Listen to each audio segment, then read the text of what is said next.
Hello, folks. Thanks for joining. I will be with you properly in a second. I am just in the process of trying to get this demo to work. I thought that I didn't have it, and then I realized I was looking at the wrong link. So thanks to the dev for clarifying that. I will have that up and running in a second. I'll be right back.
Okay, here we are. So we're checking out Pikku Adventure, which is a game about sort of learning or deciphering an alien language, which I'm quite stoked about because I do like these types of games. So before we get started, I would have a think about if you've played a game where you learn a language in the game, and I don't like a Duolingo, so I just need to close that down for a minute because I need to see that screen. I don't mean like a Duolingo, like gamified language learning thing. I mean a video game that is about that kind of activity. Like, what was your experience of that? Personally, I've played a few of these, but the only one I really played all the way through was Heaven's Vault, which worked very well for me. I've also played Chants of Sennaar, which was inspired by Heaven's Vault, which didn't work as well for me. And I won't go into loads of detail on that now, but I think it was just that the world that the language related to wasn't as interesting for me and it didn't pull me in. And Chants of Sennaar is a much more kind of cartoony experience, and I guess that it just didn't feel like I was doing archaeology of an interesting culture by learning the language, because those two games are sort of they're using the language learning to do archaeology. You're learning about the world and the history of the world. Why is it doing that? Sorry, Connor. Let me have a look. I'll go and see if I can do something to that. This should be the Pikku stream. Streamlabs is just being stupid.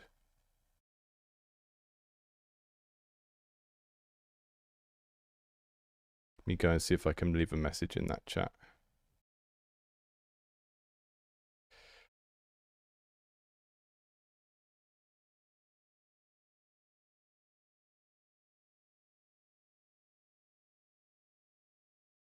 There we go.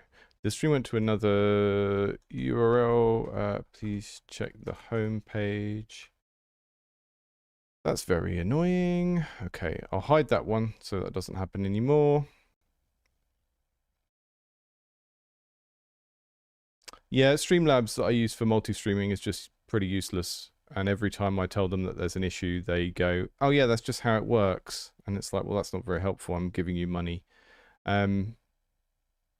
So, okay, for everyone who is here, just hide the other stream. And people say, why don't you use OBS? Well, to do multi-streaming on OBS, you have to download a plugin that's written in Japanese, and the GitHub page is in Japanese, and I just do not have time for that. So yeah, language learning games, for me, the ones that worked, it was like I needed to, I'll just post the link to this one in the Discord as well. I needed to care about the sort of world I was learning about through the language to be pulled through the game by the language, if that makes sense. And I didn't feel that very strongly with Chants of Sennaar, and I did with Heaven's Fault. Now, this isn't necessarily going to be the same sort of game, but that's just to give a little bit of background because, you know, I do play games of this nature, and I've thought a little bit about what makes me like them and stuff. And Ivan's in the chat, who is the developer of this game. That's great to have. Ivan has also, because this is like a private playtest at the moment, has also put a little README in the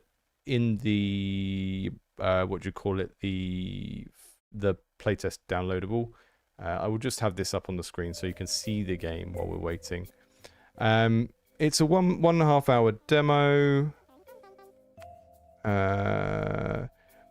So I just want to point this out because it's really good practice and not many people do this, but Ivan has done something that I would suggest you do with playtesters, but particularly when you're online and you don't know who they are and what they even think playtesting is.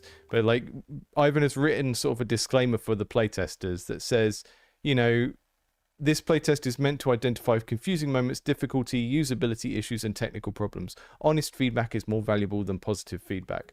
So already, that kind of setup for the playtest is like an example of good practice that I think a lot of people miss out on when they just kind of slap stuff on the internet and ask people to play it and go, what did you think? So I think about how you do that when you're asking people to feedback on your games. How do you prime them to understand what the playtest is for and what you want and don't want out of them? Because otherwise, they're there, you know, they've agreed to do it, and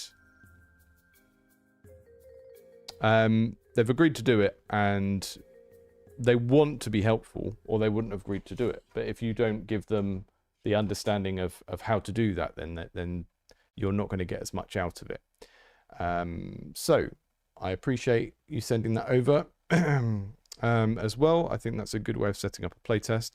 And we can, now we've had that bit of preamble, we can actually start the game. There it is on Steam if you want to go and check it out during or after this. Let me run the game now. Yeah, I didn't find the social hierarchy thing in Chance of Sinar compelling enough, really. I kind of got where it was going, and then I watched other people play it after that point, and it just, I don't know. It was a bit too much like the complete puzzle was something that you were supposed to actually be able to resolve, whereas I find games about history more interesting when you can't know it all, which is kind of how the approach to history in Heaven's Fault worked. Sorry, I will actually read the main page. Observe objects, gestures, and repeated words. Add guesses to your dictionary. Revise them as you gain more context. Use your understanding to progress. Some guesses will be wrong. Confusion is not failure. It's part of discovery. Excellent. Cool. That's it. Again, you're doing good stuff, both for priming your playtesters and your eventual players with this stuff.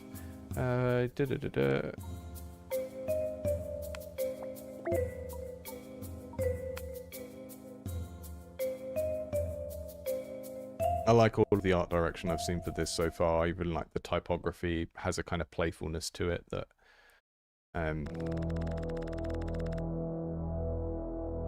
the Kratulians are going to die. Their sun is collapsing. I crossed thousands of light years to bring them this warning. But I also bring a gift, a beam of hope that might help them escape. I arrive hoping to finally see the lush, thriving planet we observed from Earth. But that was millennia ago. After all that time, so many things could have changed. Who knows? Maybe the Kratulians are so advanced now they don't need our help at all. Unless... This is a great setup. I think when you want people to think quite hard about a situation and puzzle it out, you do have to give them some stakes. This is why escape rooms tend to have a story. It's also why ARGs tend to be about some sort of big conspiracy or bad thing going on that you need to resolve.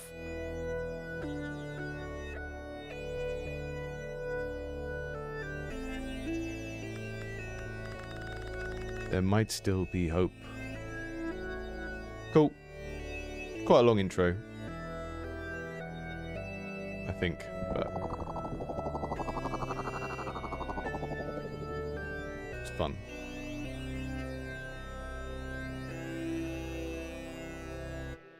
I mean, I've never really committed to playing Outer Wilds for more than a few hours, but I can see how this is kind of playing in the same space as that in terms of who it's meant to appeal to. It's cute, but it's cute in a this game is clearly for adults way, which people seem to find quite difficult to pull off. It's a conversation that comes up quite frequently about art direction on this on these streams. Okay, we're going to move around with WASD. We're going to look with the mouse. We've got some nice little tutorial GIFs. We're going to do a tutorial on the moon. You have a new message to read. Press tab to open your multi-device. Check the journal panel to read your log. Okay, this is a lovely little interface. Humanity designed this to evacuate the Kratulians from their dying system. It really shouldn't break it. I really shouldn't break it. I've arrived in the Kratulina system. The star stability index is terminal phase, exactly as the scientific board of Project Second Dawn anticipated. Kratulina 4 remains within the habitable zone. Sorry, the heat is melting my brain today. Yet it is no longer the planet we observed from Earth 4,000 years ago. In place of a green world lies a molten ruin, with an average surface temperature exceeding 210 Celsius. No signs of life have been detected. The ship has, however, identified a ring of asteroids orbiting the planet. To my utmost surprise, some of them show clear signs of biological activity. Could the Kratulians have colonized the asteroid ring in an attempt to escape whatever disaster destroyed their planet? Logged under the colonization hypothesis. I'm preparing to land on one of the asteroids to investigate. Cool. Okay, that's fine. Couple of UX things. If you stretch text out as far as it will horizontally go, it makes it harder to read, because the distance of travel from the end of one line to the beginning of the next is further. I think having less text at a time and more clicks, or even like narrowing it down and making the player scroll, is good, because like people that struggle with reading for whatever reason, whether it's dyslexia or attention, tend to like highlight things or move things around as they read, so that they can like actively read with their hands. And the narrower you make the text, the easier it will be for everyone to read. That's why newspapers have text in columns like that. But that's fine. That's a good setup.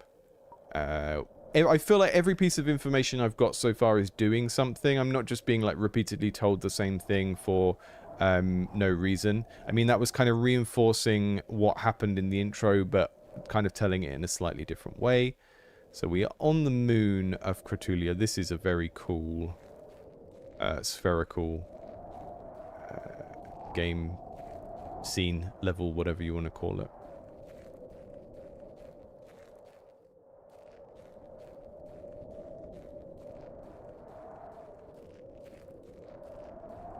I've got some sort of...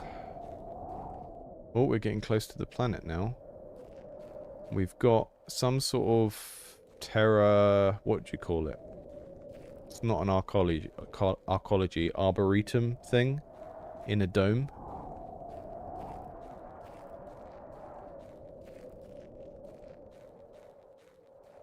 I think when it comes to the tutorial GIFs, it depends how many there are, doesn't it? If it's a recurring thing and it starts to feel clumsy later on, then, you know, maybe it's a problem. But the impression I get with this game is that what it's going for is, you know, tutorialize the stuff as if someone has never played a game before, or maybe they don't play very complex games. Which I think is a good way to go if you're making a very kind of wordy intellectual game, because you might make a type of game that some of the people that play it might only play one video game a year, you know? If you've got a very bookish language-based game, or something that's very based in history, or something that, you know, something that people who don't usually play loads of games might play, then it's probably good to approach the onboarding in a way that you might do if you were making something much more casual. Okay, I've walked all the way around this. Can I actually walk through that? Is it a membrane? Oh, I can. Okay, that's interesting. So this is like a... This is like a permeable membrane I can walk through, and then it... Ah, lets me inside.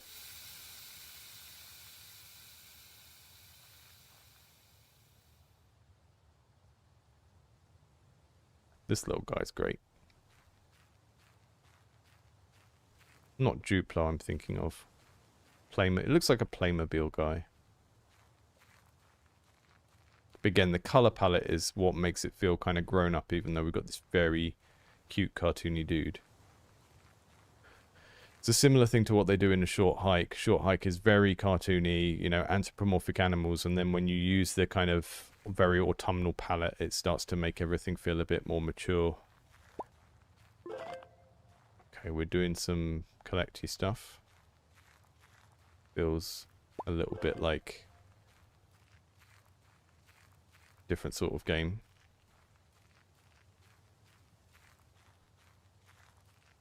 What's this? There's a big purple thing down there. Ah, okay. So if I go back to my computer, have I got something different in there now? Some Pikku goo. Okay. Don't know what that is. Maybe it's a resource. Maybe we can use it to get clues or something. The liquid stone. Inside the dome, I've discovered some painted stone blocks.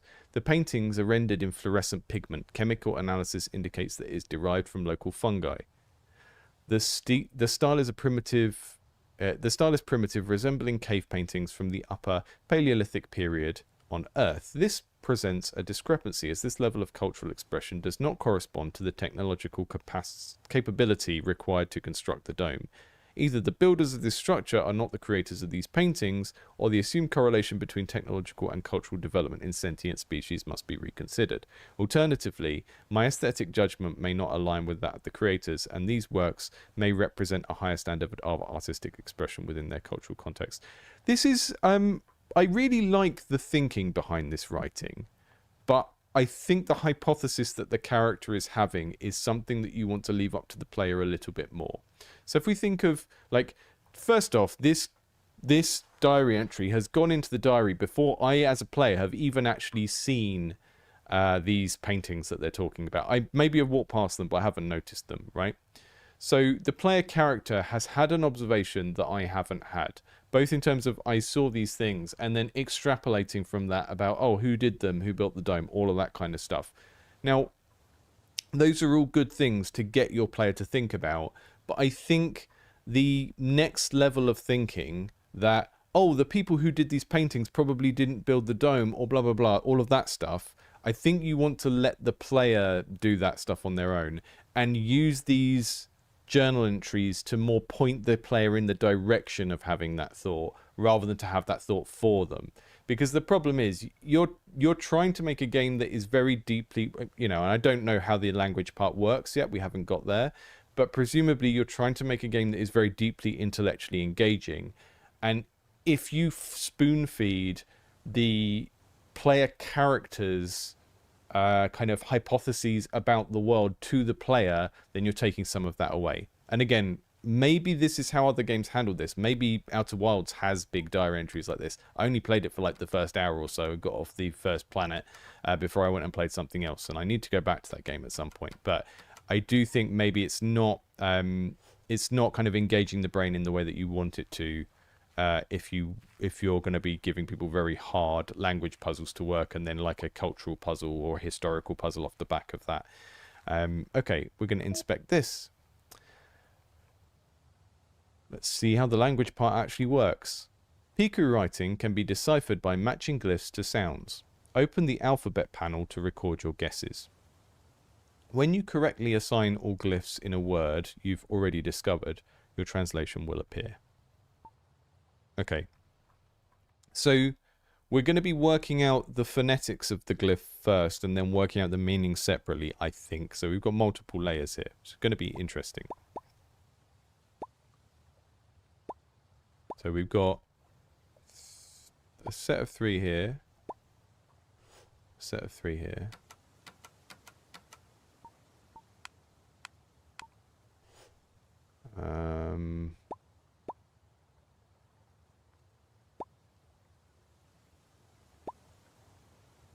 seems like it's going to be a very big leap to get anything. So I've got a set of letters here I've seen. But my starting point is just going to be randomly putting them in, so I'm not sure what I'm supposed to do with that.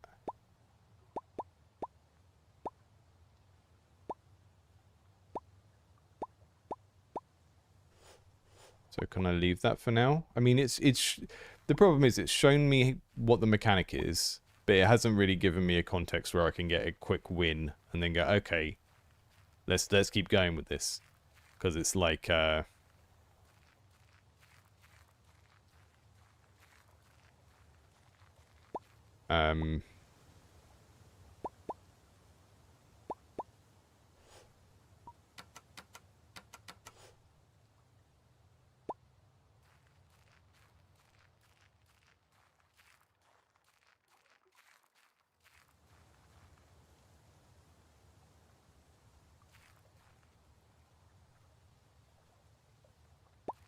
yeah, I think the diary just needs to make suggestions to you about what to think about or focus on, rather than draw conclusions or start to make hypotheses, because the player should be, you know, the type of player you're going to get into this type of game is going to want to do that themselves. So you're harming the fun of the historian type player, and you're, for the kind of more casual player that this is their first language game, you're also making it harder for them to get into the headspace of like a game that you need to think hard about. In this game, you will collect unfamiliar words, assign your own guesses to their meanings, and refine those guesses as you discover more context. And before we get into this, what I meant by an easy win is if you played the first like 2 or 3 minutes of Heaven's Vault, it like allows you to like translate the name of a thing immediately, and like just gives you the interface, shows you how it works, and it's just straight away. And I think showing people systems and interfaces and going, this is going to be how you do this later on, it's not super helpful, because you're just baffling people and you're not giving them, you need to sort of like pull people through. You have to make people want to do the activity first, which requires you to give them a very simple version of the activity and have them win at it. And then they'll go, oh yeah, I can do this. Now I want to do more of it. Give me a harder version. Whereas if you just show people the activity generally and go, oh, this is kind of what you'll be doing. Here's some symbols you know nothing about. There's an overwhelming amount of them. Here's your dictionary that you can put random stuff into, but you're not actually giving the player any progress at that moment. You're just showing them like a far off goal. And that can be a helpful thing to do as well, to go, this is what you're eventually going to do. But I think the way that I just experienced this in this particular order is just slightly overwhelming, and I want to, you know, interact and solve something straight away, even if it's something very, very small. Hopefully we're going to get there now.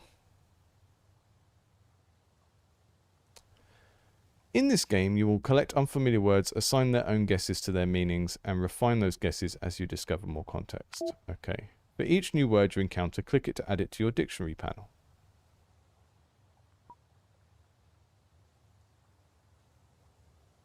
Yeah, Rain, that's exactly what I'm thinking. That diary entry could be this is what Rain just said. That diary entry could be something as short as strange liquid stones, rather primitive for such a sophisticated building, or maybe they have different artistic tastes.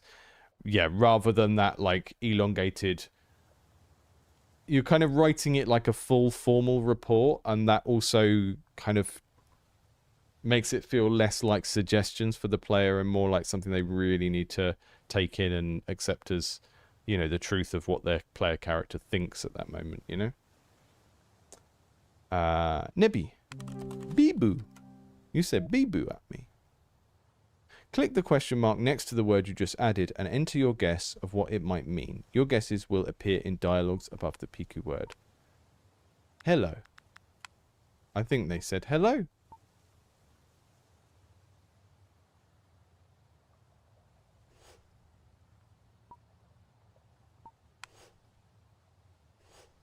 Can I say beeboo to you? Gavu nebu. Who? I'm just guessing. I'm totally guessing blind right now. Who are you?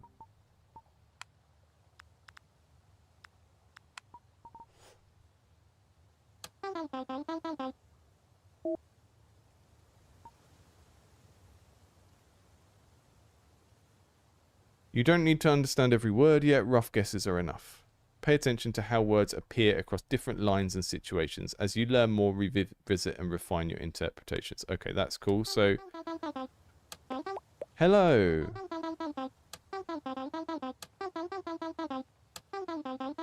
So, they said, who, something, something, something, and then they said the same thing, but the middle word was different.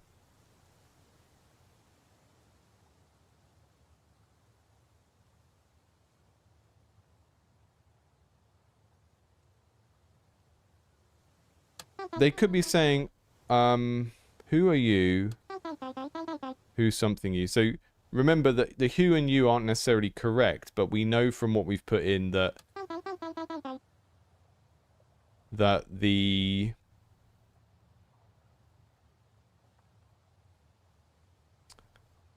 middle word is the only word that changes. Now, Pikku could mean we, if they're talking about themselves.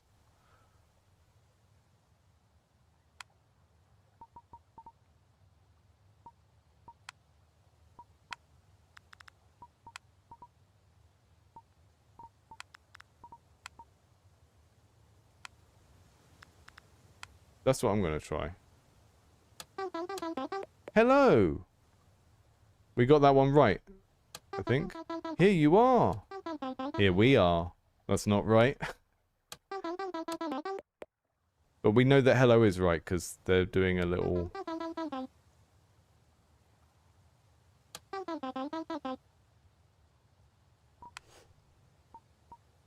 Maybe Pikku means me?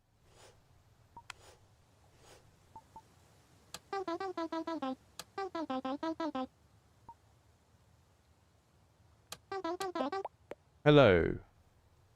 Okay.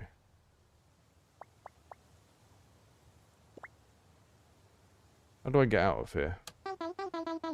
This is quite guesswork based, and it's a bit of a harsh, narrow funnel to put people into. I think it might just be too complex for the first puzzle, when you think of how many components there are to actually guess here. Hello.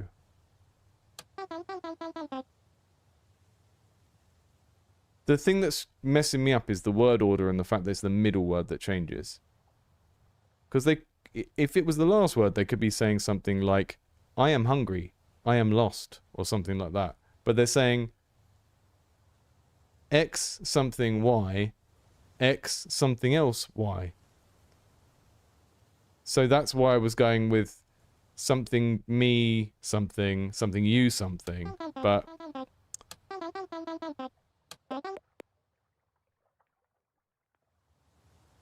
Baby.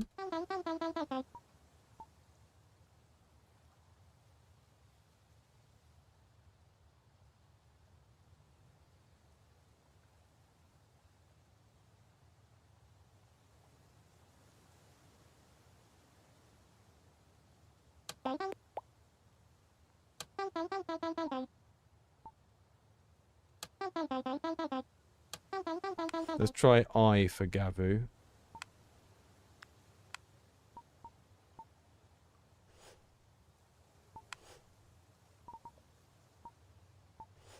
I'm not sure if the language will have its own grammar. We'll see. I mean, when Ibby and I were looking at these kinds of games before, it seems like a lot of the time they use English sentence order as a concession to gameplay, because otherwise it just gets too hard. And to be honest, again, when I think back to what I said at the beginning and like what makes one of these games work for me, using the language layer to get to the archaeology and the culture of the world is more interesting than like working out a language with a different grammatical order or something, for me, personally. So, for example, without spoiling Heaven's Vault too much, there is a word that maybe mean robot at some point. but your idea about what that word means will chop and change throughout the game as you learn about the culture and the history and stuff like that. That's the kind of thing I find interesting. And then that means that if you then make the language puzzle more about, oh, this has a different language order, it's, you know, more like German where you do this before this or whatever, that to me is quite tedious. And it's not like pulling me through by intrigue, because it's not pointing at this larger, like, archaeological or anthropological mystery behind the language, right? And I think when you focus too much on the structure of the language rather than what it means, you're not getting at that nice juicy layer of video gaminess, which is what people are usually excited about. The activity of deciphering the language, cool, fun. But you need to make that reasonably friction-free, because people are going to be doing it in order to engage with the game world and the history and stuff. Not everyone, but I would say the larger audience for these types of games need it to work that way, I would say. Bebu.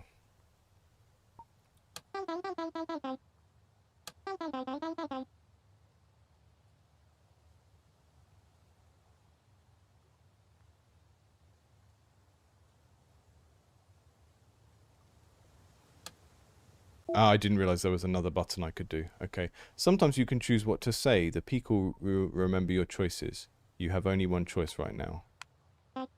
I didn't realize there was another page of dialogue there. I thought I was stuck on the couple of bits he had to say already. Okay. Translation goo. Ah, I see. So we've got the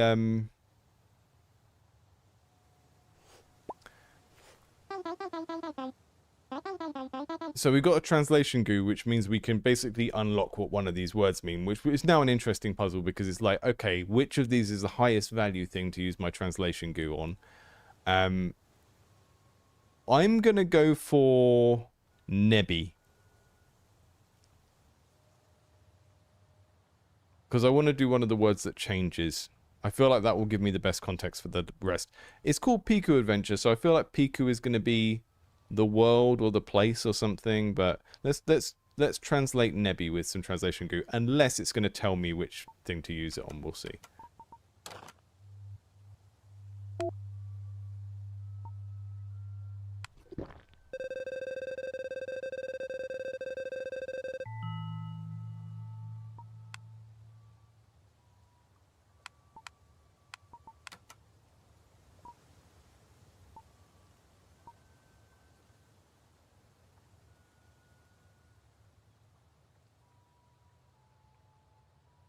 Okay. I think we can use another goo.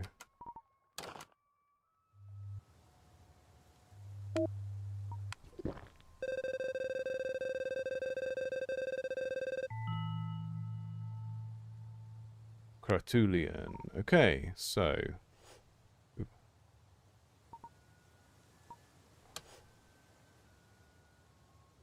I don't think that updated with the new words. Vovu?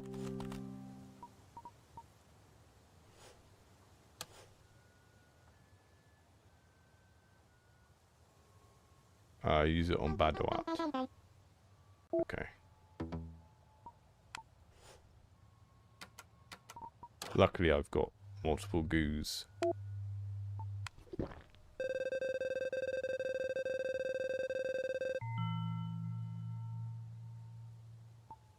Okay, R. I am R.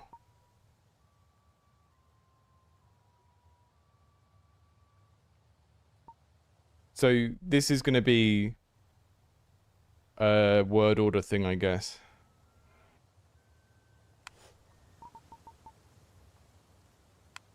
Maybe R is also to be or to exist.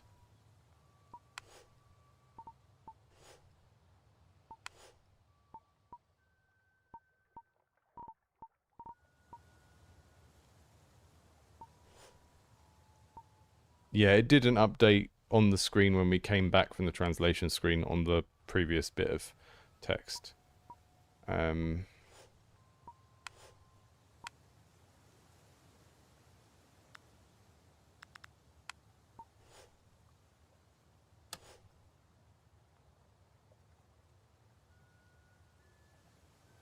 There's a lot of these. I don't understand what these little camera angles are supposed to be adding at the moment. Here am I. Okay, and then there's like a context map of where we've previously encountered the words. That's cool. Let's go on Gavu. Here am I. Hear me are.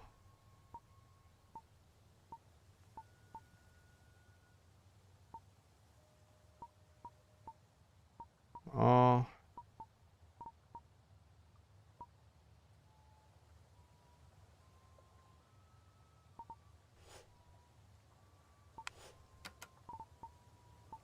Yeah.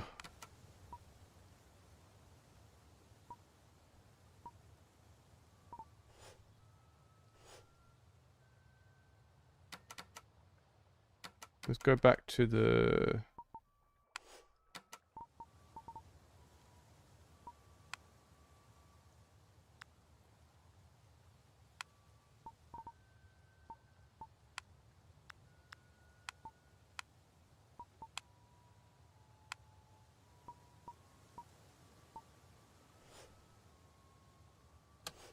Here am. And there's a lot of friction added by these camera angles, and I'm not sure what they're for. Here I am.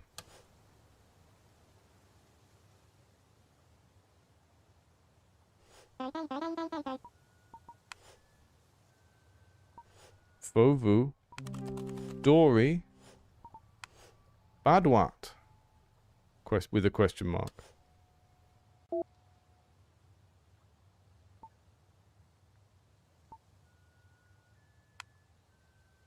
Yeah, I feel like this is deep-ending us just so much.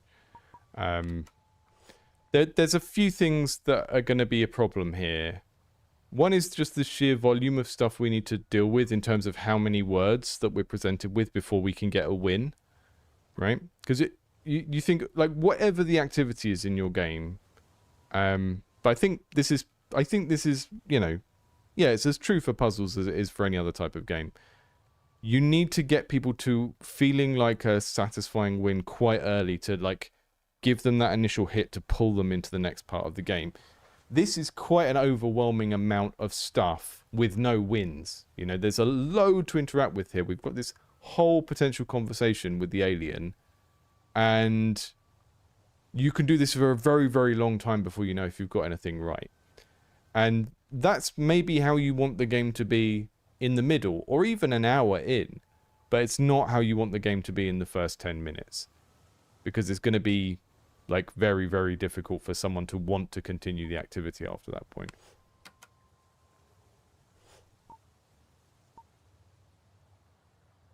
See, I don't even understand what this interface is for, because I don't...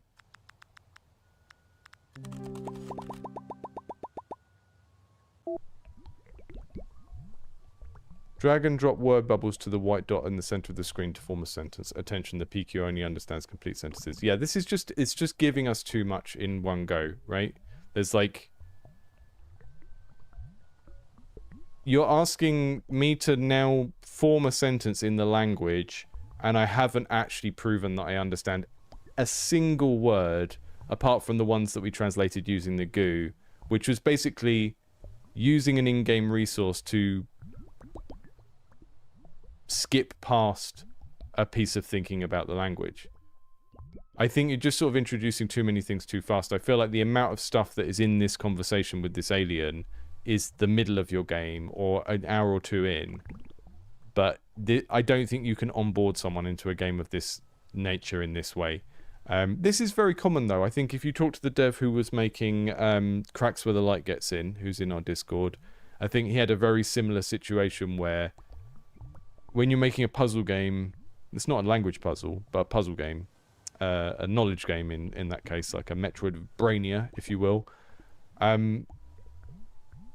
Particularly if you have a lot of strange interface, which you often need for puzzle games, because it's not about moving the character around in the world. That's not like the main thing you're doing. You might have some strange interface for linking together concepts or whatever.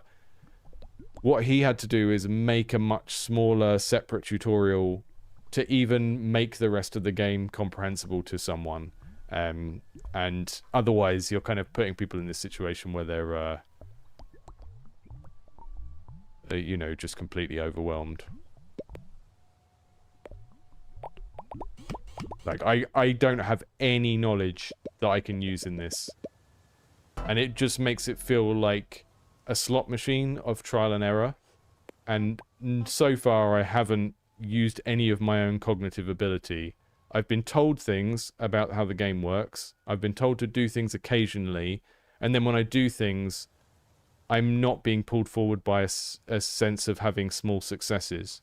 Because it's like, I get asked to do something, I do something, the game goes, yeah, you've done that now, let's move on to the next thing. And it's like, wait, I don't have any more understanding. So the game is moving forward and progressing as if the player has learned what they're supposed to learn. And I haven't learned what I'm supposed to learn. And I know that's going to be slightly different because I've got streamer brain and I'm trying to like think about the game and describe what's going on at the same time.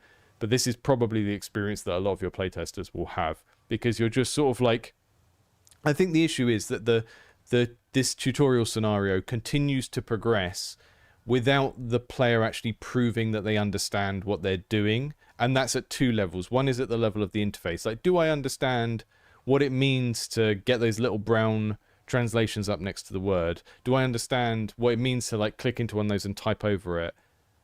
The game is able to progress without really checking whether the player understands how to interact with it. And the game is able to progress without checking whether I understand any of the words that we've given so far. It's just too many things, and we're kind of like rushing forward without, and leaving the player behind, I guess, is the issue.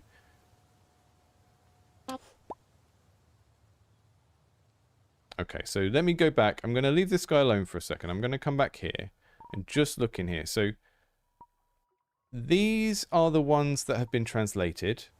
And it gives us a word, but then we can still go into it and type our own thing. And the problem is, if I get rid of that and type Nebby, and it just still says Nebby up there.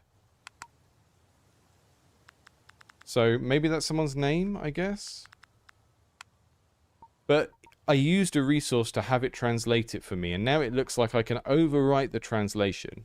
Which I understand you might want to do contextually, because sometimes they might be saying me, and it might translate as I, or it might translate as we, so you might want to contextually change it. But at the moment, I'm not sure why I've spent this resource to have the game translate things for me, and then they're not really locked in and I can still overwrite them, right? Yeah, you pick the one that you think is reasonable for that situation. That makes sense, but the way that we've been onboarded into this doesn't make that clear, right? It's just kind of too many strange concepts and then just plowing ahead and like the amount of conversation that we got out of that alien. I think maybe what you're trying to do is you want it to be initially overwhelming, because it should be. Like, you go up to an alien and you talk to them and you don't know what they're saying. But if you want that as like a thematic thing, what I would do is the first time you interact with the alien, don't have any of the interface and just have the alien reel off the entire thing as an audio file and go blah blah blah blah blah, blah. And then, after that point, start treating it like a video game, right? So have that initial, just a story moment where the alien says what it needs to say, and we're not trying to translate anything. And then once we get into translation mode, it needs to be broken down much, much smaller, and it needs to focus on checking that the player actually understands both the interface and the piece of the language that they need to have unlocked before you move on. I think the issue is that, like, you've made the kind of tutorial conversation so long that we need so much context from different parts of it in order to make any progress. And at this stage of onboarding someone into a game, you can't do that. You need them to make a little bit of progress. It's kind of like saying, like, oh, you've got an action game that is about like these hour-long battles of clearing a room, and instead of the tutorial being like a 5-minute thing, you make the tutorial an hour-long thing, and it's like, hey, hang on, I don't know how to do this yet. I think the conversation is too long and too complex to perform the role that you've put it in this at the moment. Okay. Gavu nebi badu. Gavu Pikku badu.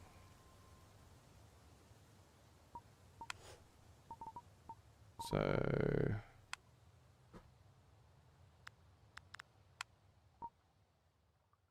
So this says it could mean Crotulian.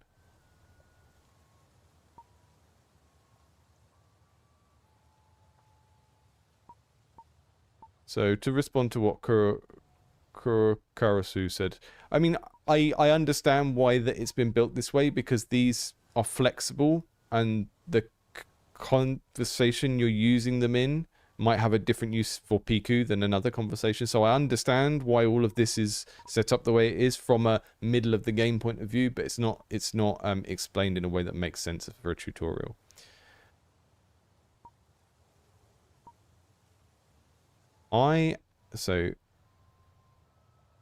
Yeah, but we've already got...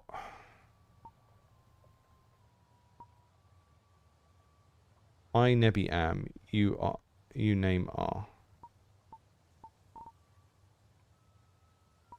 No, that Nebi is not the word for name. Nebi is possibly the name for the character, because it's just Nebi is just Nebi. It doesn't have a word, even though we put some translation go on it.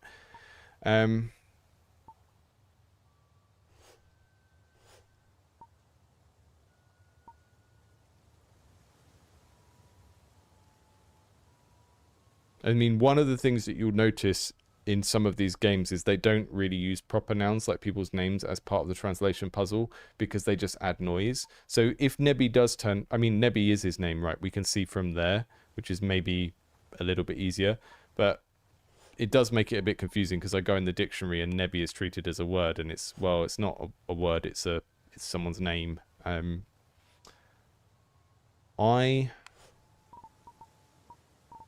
The thing that's confusing me... I know we don't have a word for I, do we? Okay, so...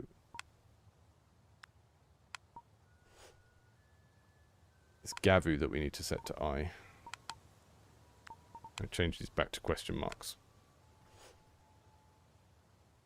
I am Nebi. I am...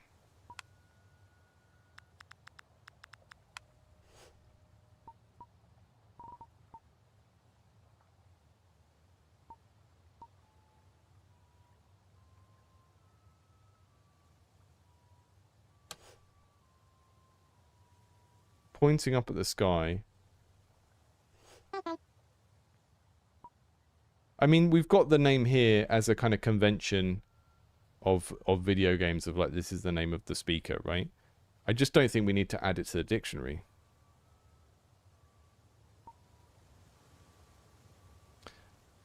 Gavu.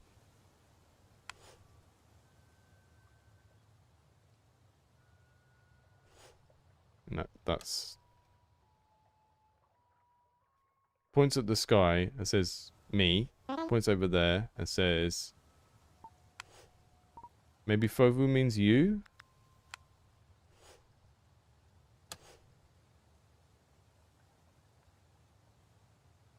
He's probably saying... click on a Pikku... Okay, this is the context map again.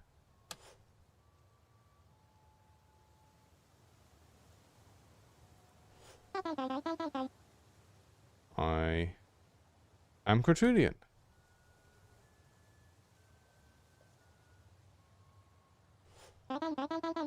You are am. You are am? I was just asking our name. Okay, now we can say I am and have a name. That's what this has been leading up to. So I would say I Gavu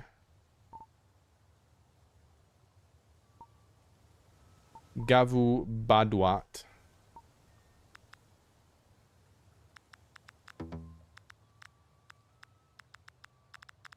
Am I just supposed to put my name in? Because that's very, very confusing if that's...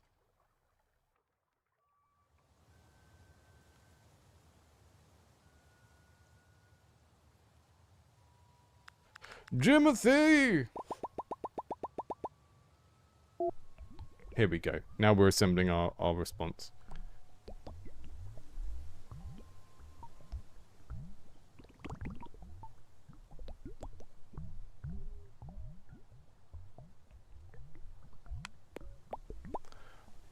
I am Jimothy. That's fun. Are you sure you want to say this? This actually pops up in my head during every social interaction. I don't know if anyone else has this. Gavel Badwat Jimothy. Jimothy Spaceman.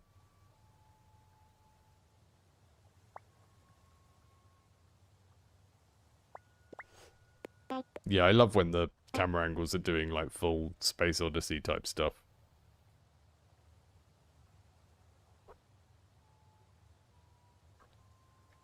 Nebby, nebby, nebby. Just asking me to stop? Okay. Oh, because I have to say I Jimothy am. Oh, yeah, because... Okay. So the word order is part of the puzzle, I guess. The problem is, if someone came up to you and said, I Jeffrey am, you would still understand what they meant. The fact that I guess maybe it's an alien, I guess, so we don't know that, but I feel like an alien that has language would be smart enough to... Yeah, exactly.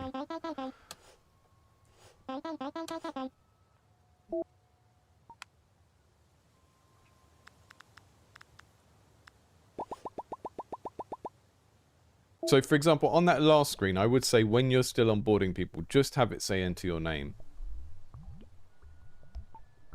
I think you need to spoon feed people a little bit, because you've got all of this unusual interface for people to learn, and that's great. I can see how the interface is meant to work when you're deeper into the game. But you need to just make people feel like they're making progress and doing things successfully. So spoon feeding a little bit more of this might be good. I Jimothy am.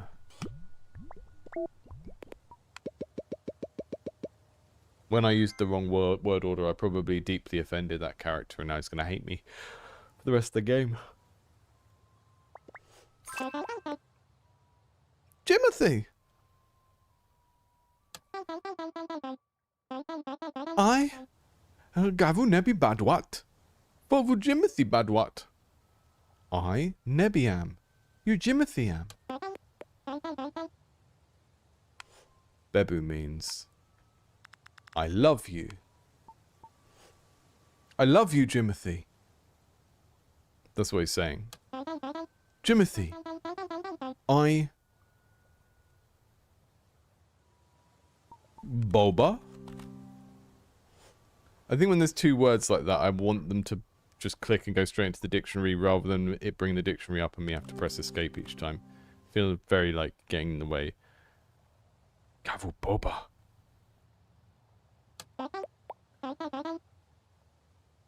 Did he really say... Is that right? Is that correct?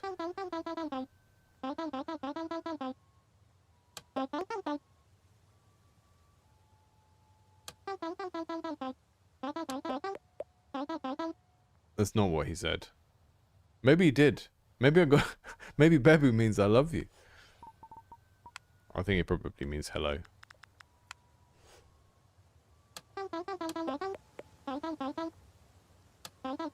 Jimothy. I need mushrooms. Kappa put. I don't think he needs mushrooms. I was just thinking if it's a longer word, it's more likely to be a rarer word. So like a object noun or like a less used verb. But I don't know if that's going to be the logic. But I mean, I feel like all language, even a totally alien language from, you know, aliens that don't have mouths, would still follow the sort of efficiency order of, you know, more commonly used concepts have shorter or simpler to write or say words. So that makes me think kappa kaput means, I don't know, but it doesn't mean I or the or something like that. Okay,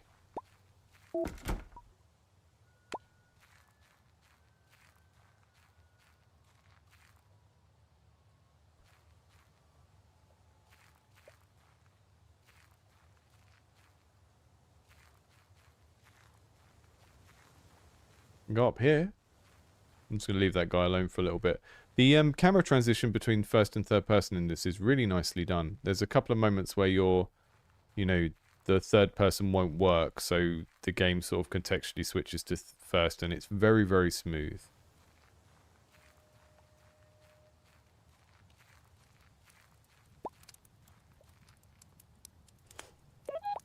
Sorry. Babu. Smoking the reefer up here. You said Babu. I know what Babu means. This ain't my first rodeo. Soda, that's your name.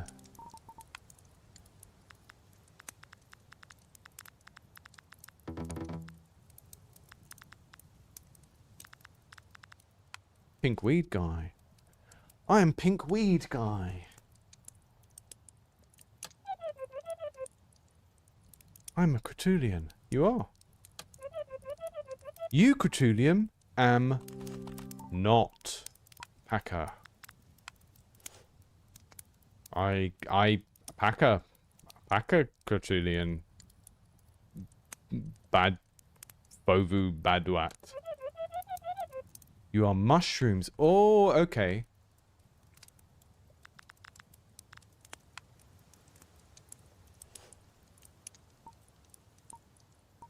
You are spacemen. Well, now that I know that their names,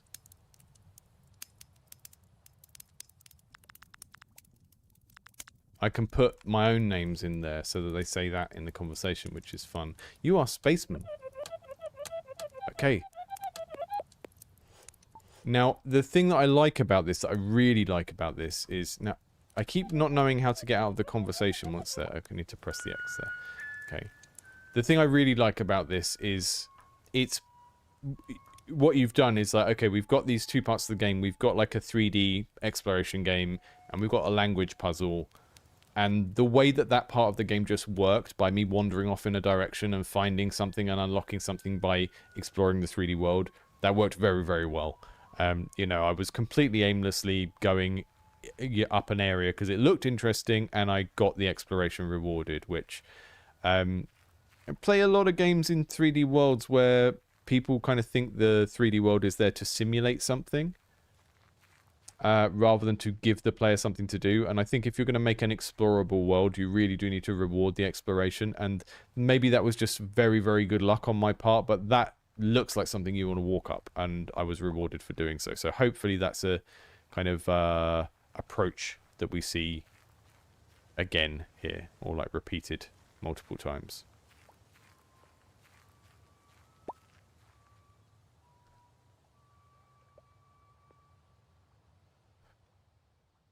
Yeah, I think adding the names to the dictionary is... Or you could do them in a different color if you want to allow the player to give them nicknames like I just started doing. But it is kind of confusing at first because, you know, names are not in dictionaries because names are not words from a language unless you're called Rain or something, in which case, good for you. Shout out to all the noun people in the chat. We got any noun name people in the chat? You know, any Rains, Ravens, anyone called Leaf?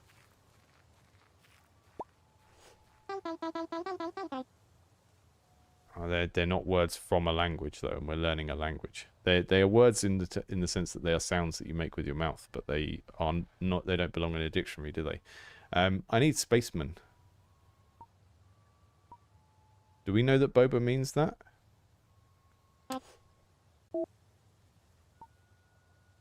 Ah, maybe need means follow. This Pikku is following you. Press right mouse button to enter observation mode. Try clicking on different objects and the Pikku will name them. Ah, wonderful.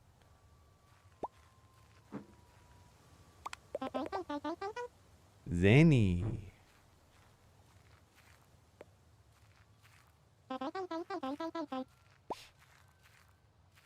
Zeni gavu sona badubat. Okay.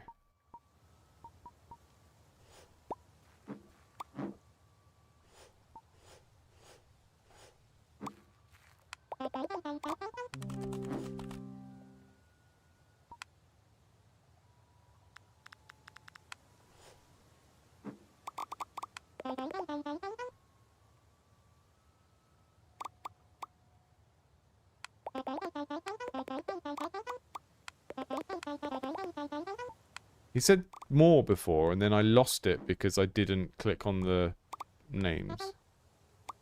Rope.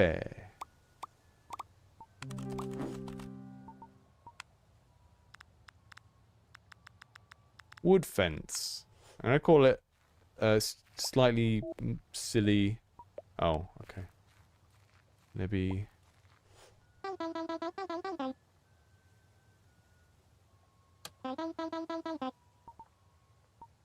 You need words?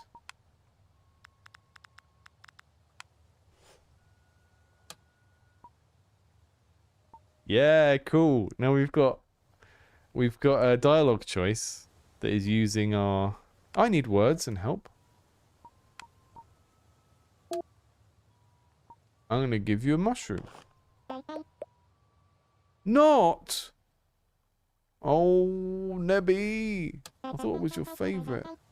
Mushroom need am not.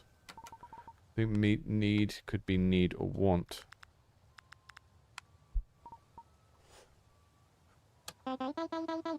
Mushroom need want.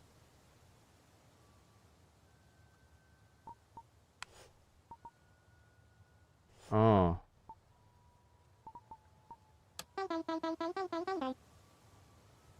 I need one spaceman. Okay.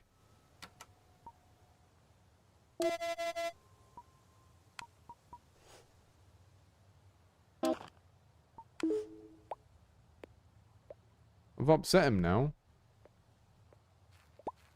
I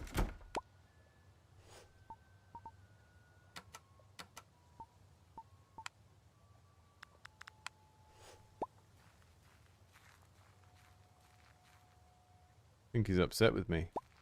So we don't know anything about the written language yet.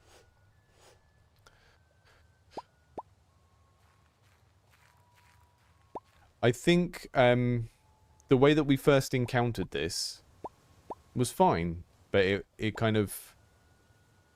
I think maybe it just had too much interactivity the first time we saw it. You know, even just like hiding these tooltips until later on might be helpful. I'm going through this process at the moment with my game. It's just like... I think, you know, often... One of the big benefits that I got from working in mobile was how we did onboarding, or how I learnt about onboarding. And I think a lot of the time with indie games, it's like we see tutorials in other games and we go, okay, it's like a lesson where they teach you how to play the game and they tell you something and then they get you to do it, but you'll find that video games, not just, you know, mobile games, like big budget video games, they have an onboarding that stretches out for hours and hours and hours. If you go and play like Cyberpunk 2077 or something like that, it has this very big introductory sequence that is like 3 hours long, and you're learning lots of different things throughout that, and it's not presented as a tutorial. And you can do that throughout the entire course of a game. And, you know, I keep saying it, deck builders, games like Slay the Spire, they give you a very limited pool of the content at the start, and then as the game rewards you by unlocking more stuff, it feels like a reward, but actually they're gradually expanding out the complexity and expanding out the complexity. If you want to be able to do that in whatever type of game you're working on, the way you can kind of cheese it a little bit is just to make sure that there is some variable, and it could be player facing, it doesn't have to be, that just gives you a very clear idea of where the player is in the game. And in my game, it's just like stars. So you serve a customer, you get a star, and then I can tie loads of things in the game to that. And I can have an element of the game that I say, okay, this object is it's going to be confusing for people if they haven't played the game for a couple of hours. So when it tries to spawn, if the player's star count is below 15, just get rid of it and don't spawn it in that context. And then I have just like this universal variable that just lets me know how advanced through the game the player is. And you can kind of just like hide things for a while and go like, well, has the player passed this? Has the player passed this point? Have they done this thing? You can do it through flags as well, obviously. Most games that have quest systems and stuff, they do it through a series of flags. But you can make your life way simpler by just having like a hidden point score that is just like, you know, which stage of the game through are we? Like, how many words have we correctly translated? Even just using that as a metric to lock things would maybe make a bunch of stuff in the game easier to sort of make smoother for the player to interact with. Okay. I think that one, he was saying, I like space. I don't like mushrooms. I like spaceman.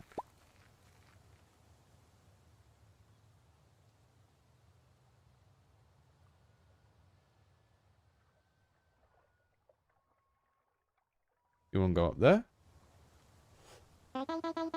You like...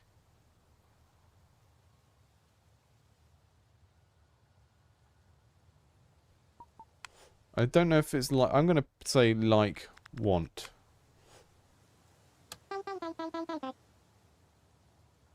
Pink weed guy likes, wants, words, or help. I like spaceman. Okay. So I skipped a bit of tutorial because I went up here of my own accord, I think.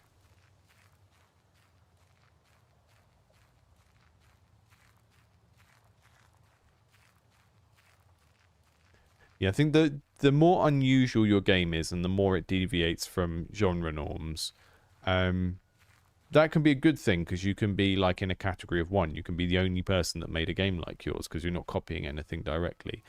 But it does put you in that position of you need to design the onboarding a lot more and be a lot more thoughtful of like how stupid your game makes people feel and how lost they get. But that's why we're doing this, right? That's exactly why we're doing this. So none of this is bad. None of this is like, bad developer, do better, because that's the whole point of doing this kind of process. And, you know, lots of people don't get much playtesting done until they're way further on, and it's just too hard to change the game at that stage. Babu! I am Pink Weed Guy. I'm a Cretullian. You are not a Cretullian. You are a spaceman. You're Jimothy Spaceman. You can discuss different topics with Pikku. Talk to a Pikku. Yeah, he's busting out the Claire de Lune. Talk to a Pikku and choose a keyword that you want to discuss. Try discussing something now.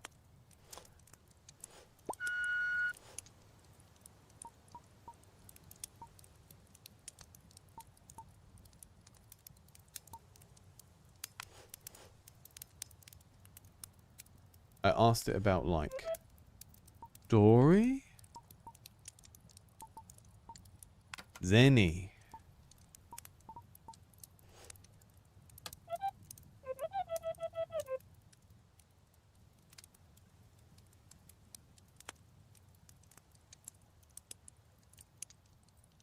Bagger, mushroom, Mushroom, I like, want, am.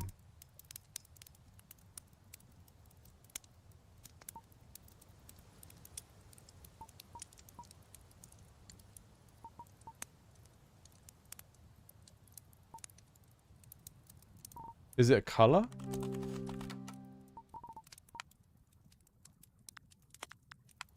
I mean, I hope it's not, because that's going to introduce more problems. I want a badonkadonk.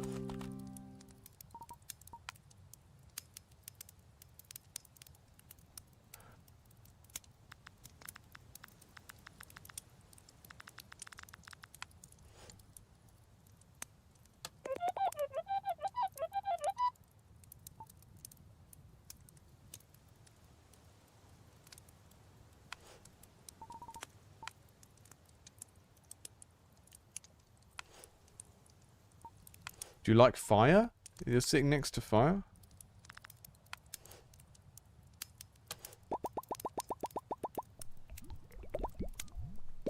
I want.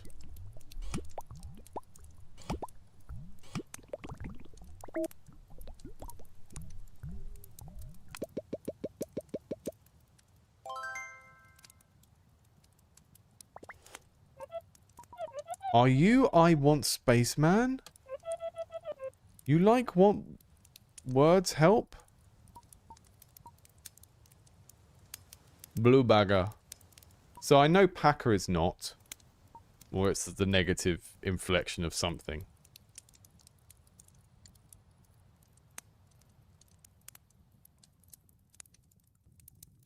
Yeah, I think that when coming back to that thing, I'm not necessarily saying the entire game needs to spoon feed people, but the thematic experience of feeling lost and not understanding the language is fine. But you're doing that at the same time as asking people to interact with an interface which is quite confusing. And it's a little bit clunky. You know, you do this thing where you click on the new word and then the thing comes up and it's like, well, I don't want to type in my guess for the new word now. So I have to, when I've had several words come up at the same time, I'm clicking on them, the interface is coming up. So I don't want to type a guess out because I have no clue what I would put there. Press escape, it goes away. Click on the next word, comes up again. Press escape, it goes away. There's lots of little points of friction that are making the frustration of not understanding the language yet worse. And I guess the other way I would put it, right, is your game is not Heaven's Fault, and your game is not Chance of Sennaar. It's doing similar things, and the type of people who play it will be similar types of people. Those are games that both probably have a bigger budget than you, have more people working on them, have done reasonably well. You know, they're the example games we can talk about here. Even those games, which eventually get quite complex, really, really narrow down the puzzle space in the first sort of 10, 20, 30 minutes. And yeah, it is throwing us totally in the deep end, throwing us off a cliff. And it just introduces way too much too quickly. So I think the emotional goal of making it initially a bit bewildering and confusing because you're trying to interact with these characters and you don't understand a word they say, that's great. But I would still look at kind of making that more gradual, especially seeing as the interface that we use is quite unusual and kind of hard to get your head around. But once we're into it, I like what's going on now. I just think you're going to lose so many people on that ramp. And not just like random gamers, but people that play these games and are your target audience. Even those will find it off-putting.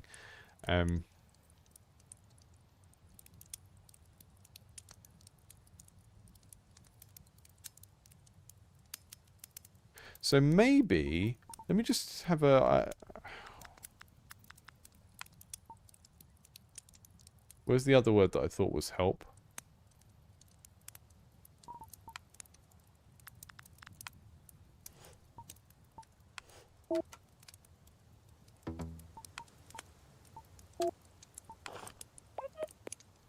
No one wants a mushroom.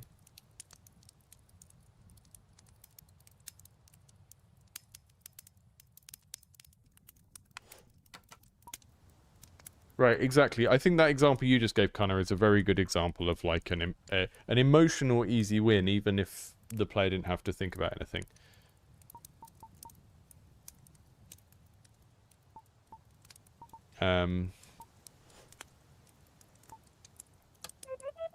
Mushroom, help, am not. Mushroom, help, am.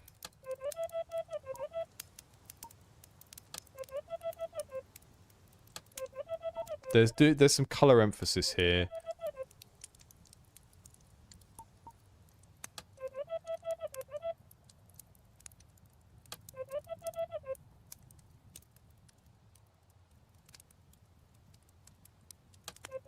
I don't know how this color emphasis is going to work for people as well. I hope this information isn't important because it's...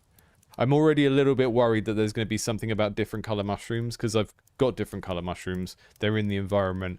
I think you're potentially designing a puzzle that, you know, 5% of people just won't be able to interact with if that's the case.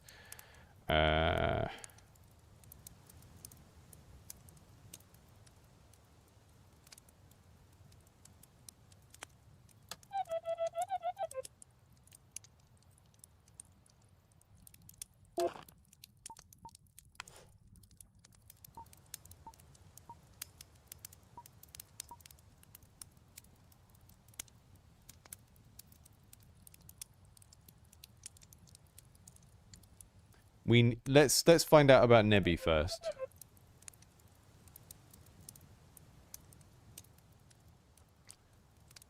Weenie Bum is a Crotulian, okay? I'm a Crotulian.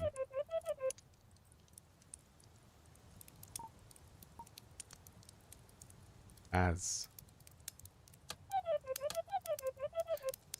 Nebby is a Crotulian, I am a Crotulian, and...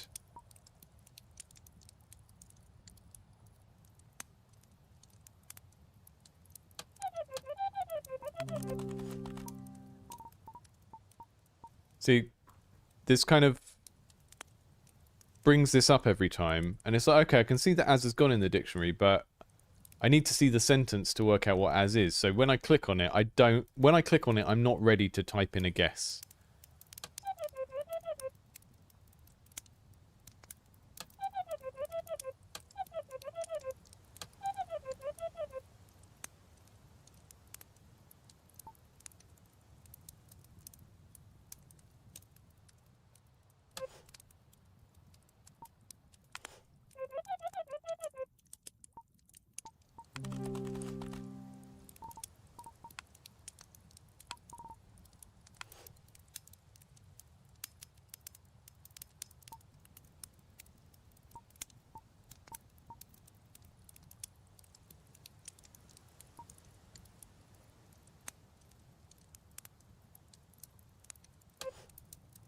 Yeah, I just think using color as a adjective in a puzzle game is maybe not gonna work. Full stop.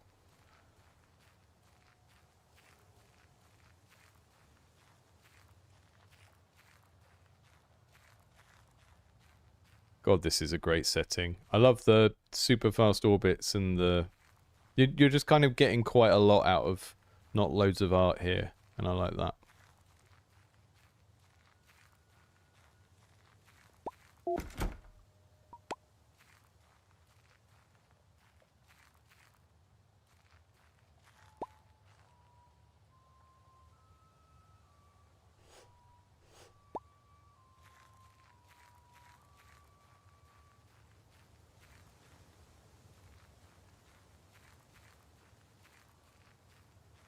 Red mushroom?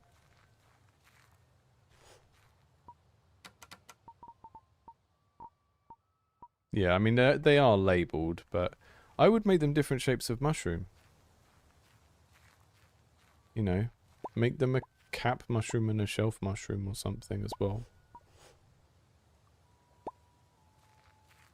The problem is, when you start using colour as a adjective in the game, you're now using up one of your, like, puzzle pieces of the word slot for a colour. And it's like, well, are we going to use that colour in other contexts? And if we are, then it's going to be a, repeat problem of colour blindness. And if we're not, then maybe we should use a word that has more uses, right?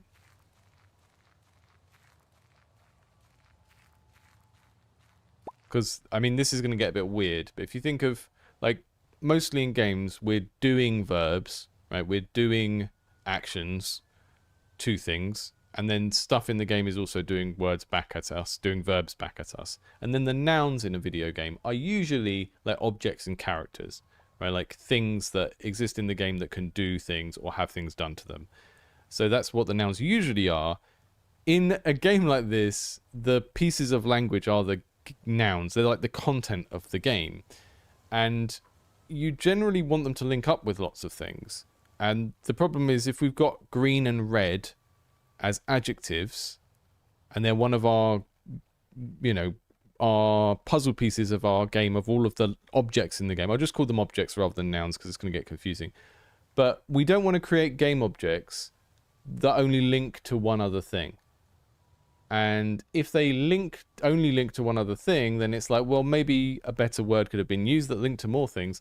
And if they if they link to loads of things, then that's going to create a problem of, like, okay, we've made a red-green color blindness puzzle across the entire game.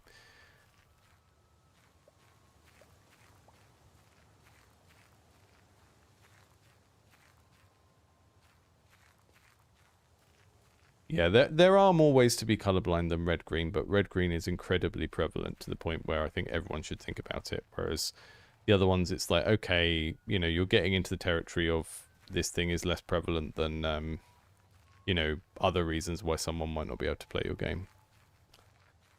Okay. I think I've scared them both off. I think the game wants me to continue interacting with the pink one up on the vine. But I wasn't getting anywhere with it. I think he got angry with me because I was giving him the wrong mushroom. Oh, it's you again. I'm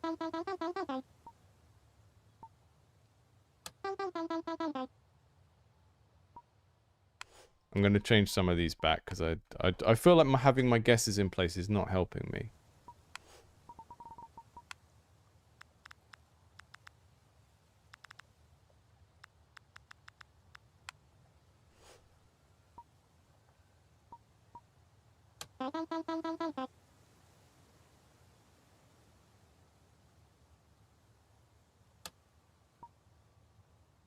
Unfortunately, color is an essential part of their language.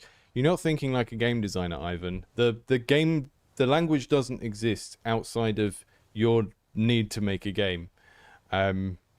You're sort of retroactively justifying design decisions by the law, which is something I expect gamers to do, but not the creator of the game.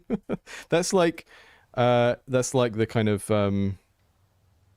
Hideo Kojima, this is why this character needs to be naked thing. It's like, you didn't make the character naked because they need to breathe through their skin. You made the character naked because you wanted to look at them naked. It's that kind of logic. Don't use that kind of logic. Gameplay first. You know, what works for the game first. If there's a better way of describing things than color, great. If color is really important, fine. But if you've included the colors red, green in the language and they don't get used anywhere else, then you've got a problem with, like, how the pieces of this puzzle fit together.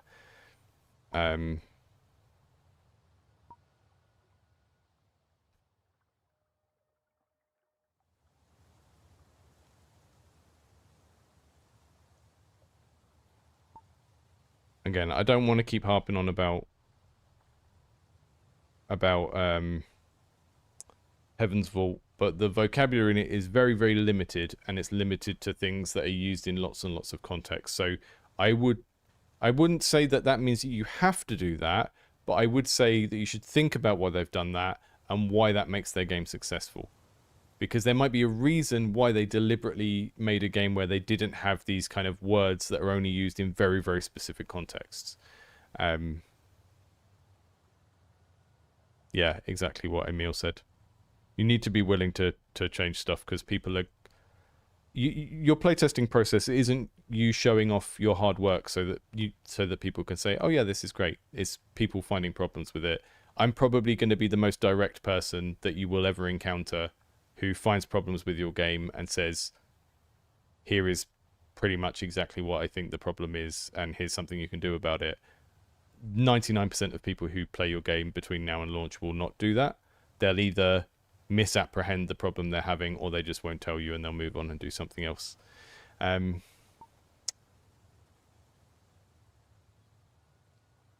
So I do think lariat means need or want. I'm going to put them as the same thing. I just don't think color should be a part of a language game puzzle, full stop.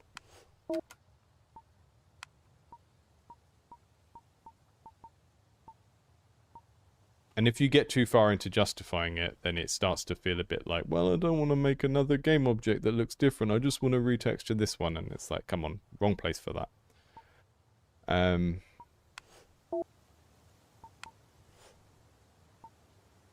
Okay, so either this is a right translation and you're either saying, I want help or I don't want help, and then you have to give them something because you want help, or this is completely wrong, and it could be saying, I got something to give you.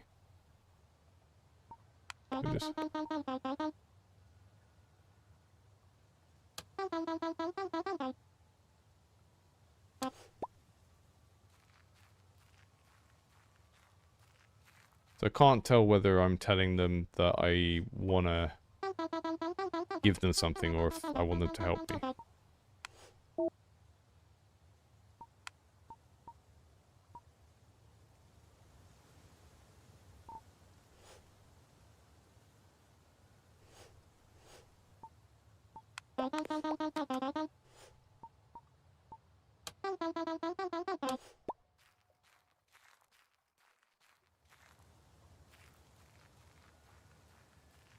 Hey, Marcel. Okay. I don't really have any way of working out what he likes. I think that's a bit of a problem here as well. It's like, I can give him stuff for trial and error, but it seems like he's gonna follow me around and help me and give me words if I give him the right object. But I don't know how to do that. Maybe I need to give him the piece of my spaceship.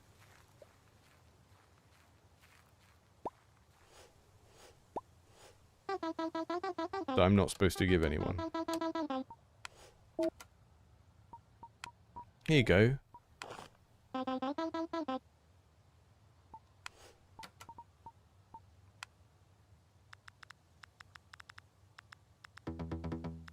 I think a strategy for this game is I need to be less sure in my guesses. So doing stuff like that as a marker is going to make it a little bit easier.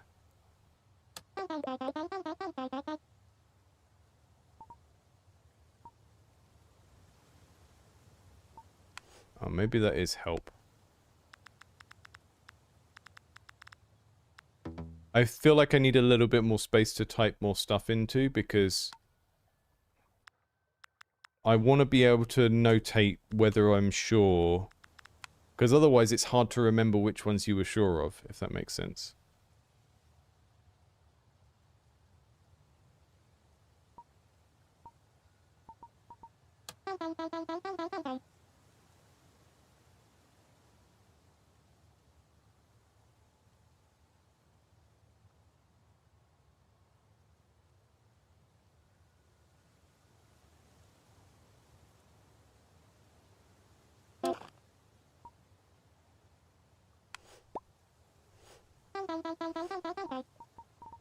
We got Nebby wrong.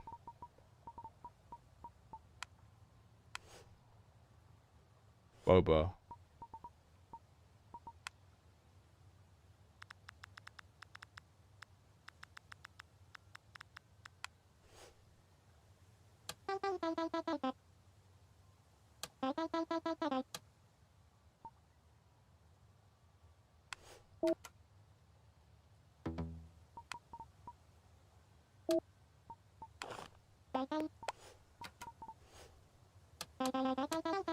I think the sort of trial and error loop of this rejecting items thing is a bit slow as well, because it feels like it's leading me down a pathway where the only thing I can do is brute force it, and the only thing stopping me from brute forcing it is all of this UX friction.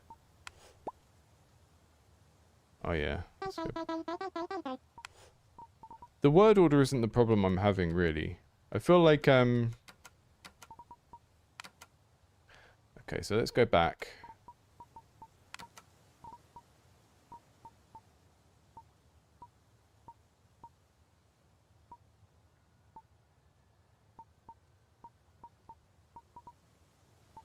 Yeah, we've got this color coding between... So here is Nebby talking and saying Boba in blue. Nebby talking and saying Boba in green and red. Soda said...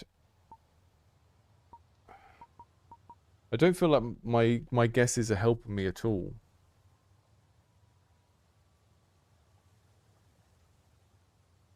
I like the idea of this screen, but I don't feel like I have enough context for the surrounding conversation for this memory of the individual lines to be helpful, if that makes sense.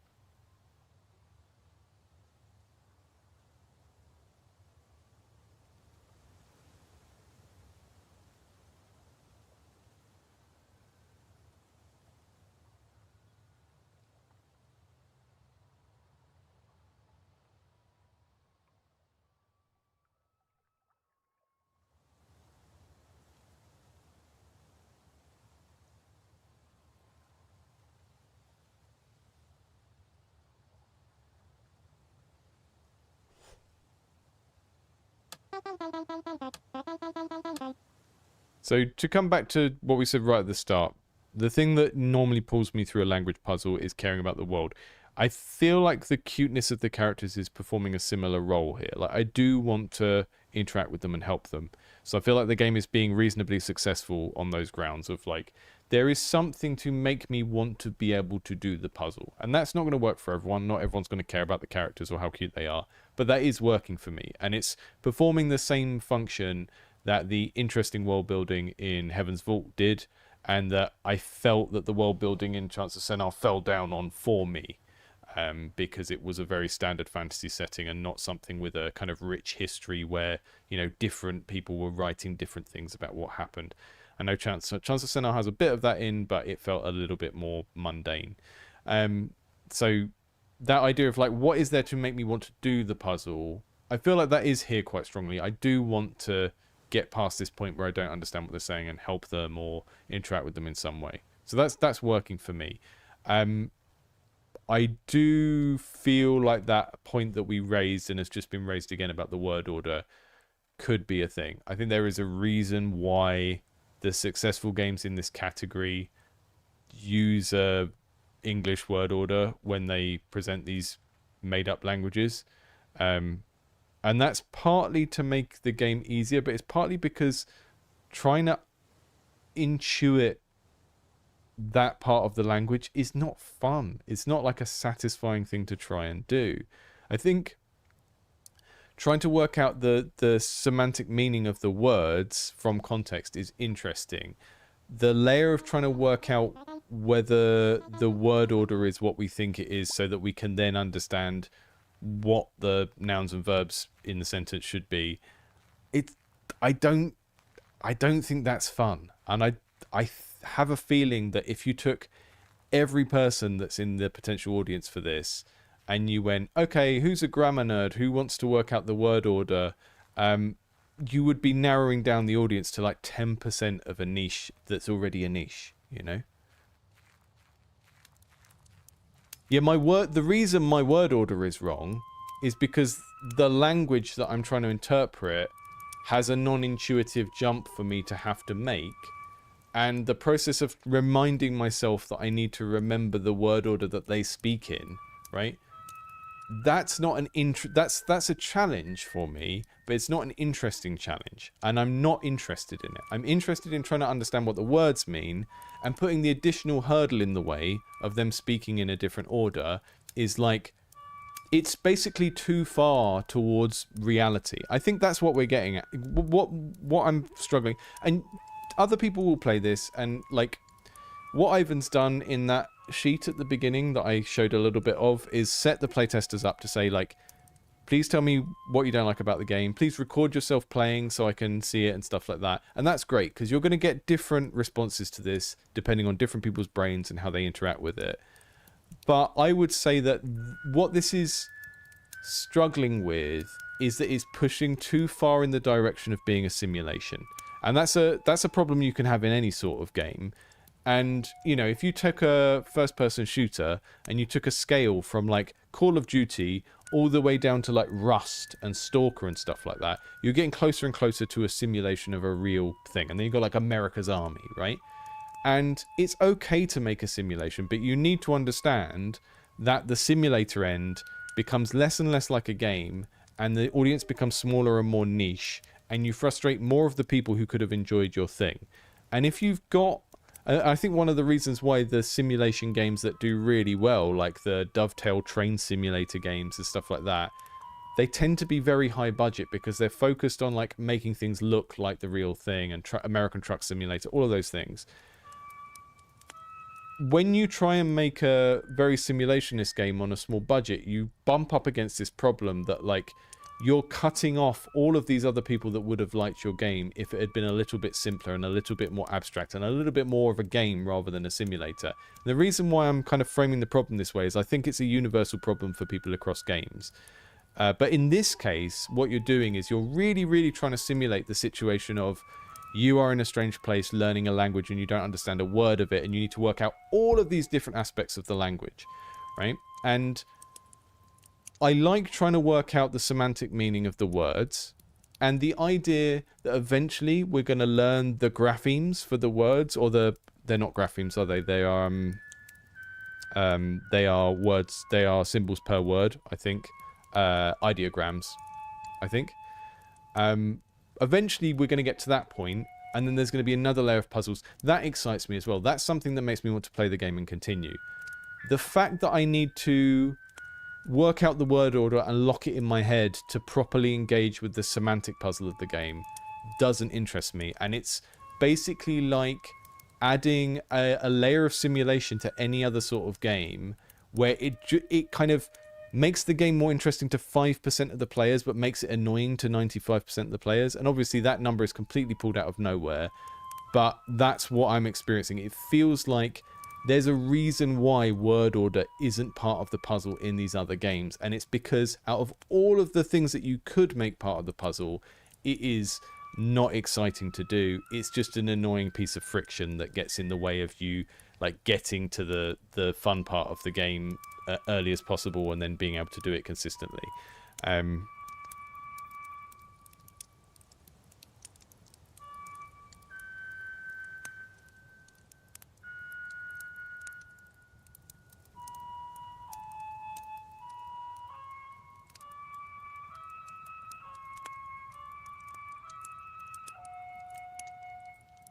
I mean, it's not about interesting for most players. It's understanding that a language game is a niche already. It's quite a small group of potential players. I mean, what I'm trying to do, Ivan, is just describe to you what is happening for me and why, and what you should perhaps take away from that. Right? So you can argue with me about it as much as you want. You don't have to justify yourself why the playtest is happening. That's one thing I would say. I can see that you care about the language order being part of the puzzle. I'm telling you why I think that might be a bad thing to prioritize. Right? So now there's kind of two paths ahead of you. And one is where you kind of stick to your guns and you keep the game as it is. And that's fine. Totally fine. And the other one is where you do some work to simplify certain parts of the game so that the other parts of the game can really shine.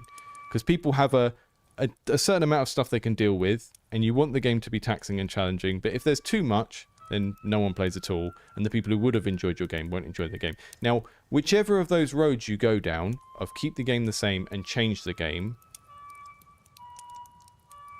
whichever path you choose, I want that to be based on what's good for the game, and not stubbornness or a desire to not have to do work to change the game.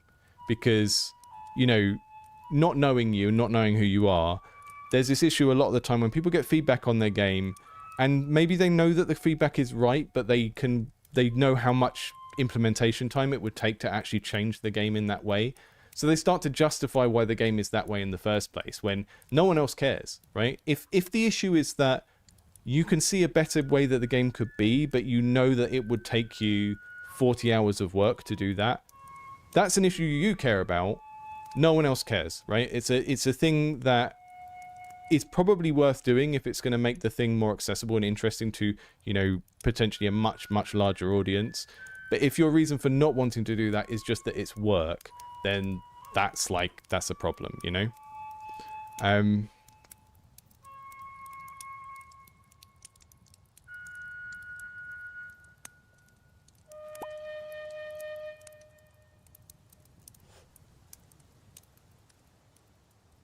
So we've got topics that we can pick to speak about.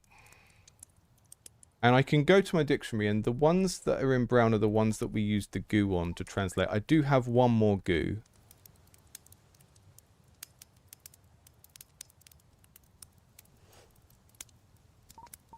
So what I'm going to do, I'm going to translate boba using one of these goos, because that's one that we've been stuck on for a while.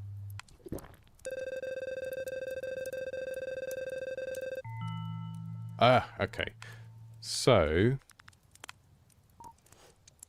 they are talking about mushrooms, and then the color of the word is referring to the color of the mushroom, I think.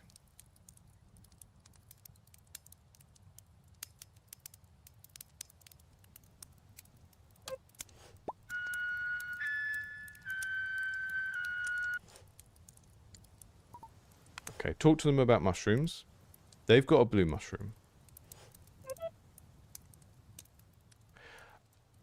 But one more thing on the word order part is you don't need to change the word order part, but I do think you need to work out whether your aspiration to have the word order be part of the puzzle is actually adding anything to the game.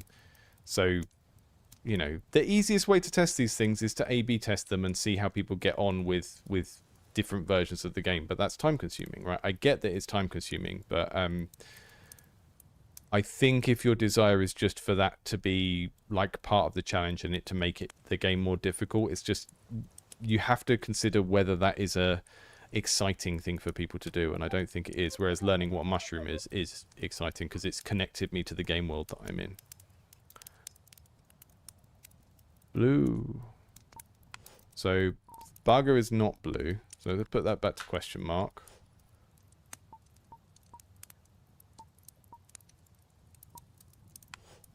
Don't know what Zenny means.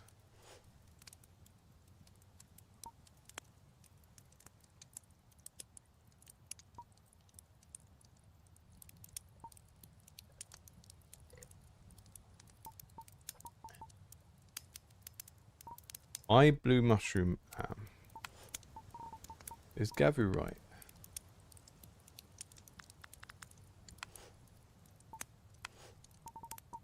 Maybe Zinni is go.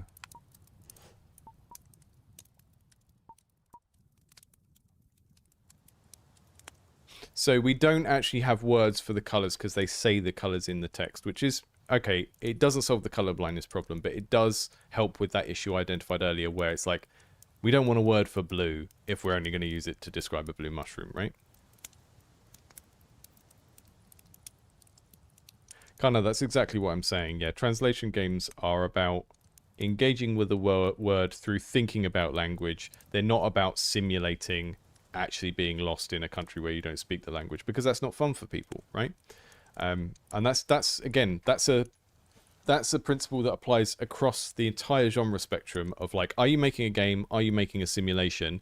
Okay, if you're making a simulation, then people are going to expect it to look and feel like a simulator. If you're making a game, make it a game.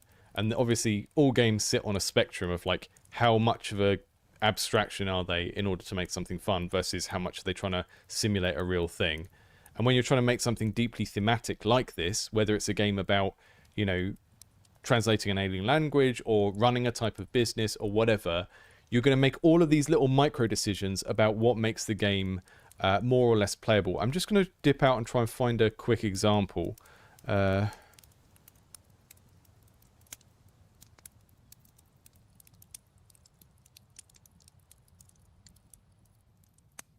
Just trying to find this thing from FTL, and you might think, well, that's not relevant to this. Bear with me for a second. So most of you have probably played FTL or seen it at some point. There was a talk about this where they showed all their early game design documents, and I can't find where it is. But one of the things that they established as they were designing this game is that, oh, here's the prototypes, is that they had to develop a principle which was basically, okay, we want to simulate as much of the cool stuff that you see on Star Trek as possible, right? So this is an early prototype of Faster Than Light, and we'll come back to how this relates to the language game in a minute. But they wanted to simulate all of these parts of the ship of like turning off the oxygen and turning on the shields and powering down the shields to power up the missile and stuff like that. So they had a scenario. It's not a real scenario. Star Trek's not real, just in case you didn't know. And they wanted to simulate that as closely as possible, or at least in a way that made the player feel cool. And what they found as they were trying things out and putting them out and in was basically the parts of the fantasy that they wanted to simulate or represent worked only when there was a very clear visual indicator, right? So they could do fires on the ship because they could put a little fire icon down. Or they could do the oxygen running out by making that white floor turn red, which is how they indicate the oxygen is running out. But there were certain features like, I don't know, gravity or whatever, that they couldn't make work because they couldn't make them visual, right? So this is kind of why this applies to every genre of game. You have a fantasy that you want to get across, or you have a thing you want to simulate, or some mix of those things, and you know what all the elements of that would be. Oh, we want to power this down, turn this on, but the only bits you can actually use in a game to be comprehensible are the things which are easy to actually show and make like visible and interactable in some way. And I think that's like a helpful principle to think about, because it's like you've got all the stuff you want to do that comes from the theme of the fantasy or the situation you're trying to simulate. And some of those things will be more or less appropriate for a video game. I guess that's what I'm trying to get at here is, you know, when they made FTL, they had lots of things they wanted to put in the game thematically, and they ended up cutting out bits based on which did not feel appropriate for a video game, or which they felt they couldn't get to work in a video game. And you're going to get different feedback about the word order stuff, you're going to get different feedback about the color stuff, but fundamentally, when you've got a particular experience you want to deliver, like you're lost on an alien planet and you need to understand their language, you're going to put different ideas in that and sub features and stuff. You're going to build up this game and go, oh, here's all the parts. Here's these 12 parts of my game about learning a language. And at some point, you're going to look at that and go, this bit doesn't work. And you need to be willing to take that out or modify it or just do away with it.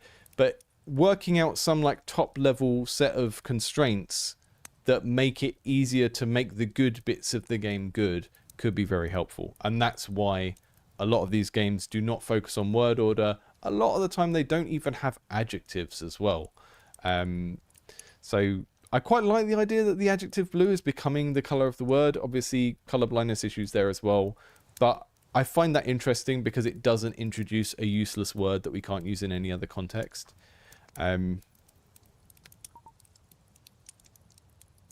Yeah.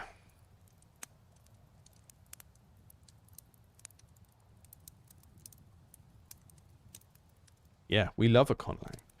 So something that we don't know here. Bagger, go where mushroom. I'm going to click on bagger, get the context list. That's the only time that we've seen that word, so that doesn't help yet. We know that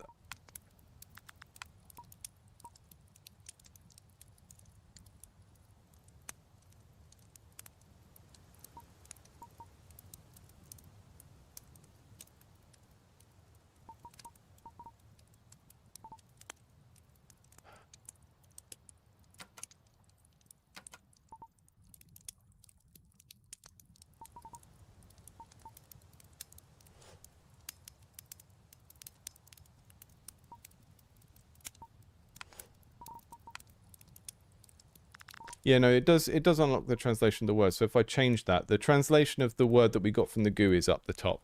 I mean, one of the things you could do as well to make that clearer, the translated word up the top that you got from the GUI, I would color code that to be the same color as the GUI. So, because this is your guess, right? So up there it says mushroom, which is what I got from typing, from using the GUI on boba. So if I type boba here, so it's wrong again, up the top it says mushroom. That's what we got from the translator GUI. I would make that kind of turquoisey color so that when you hover over these, you can see the original thing you got from the GUI. Otherwise, people get really confused.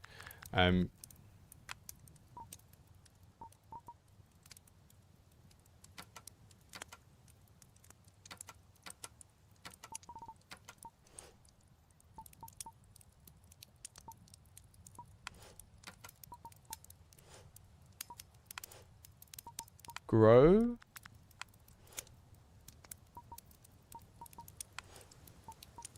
Gavu.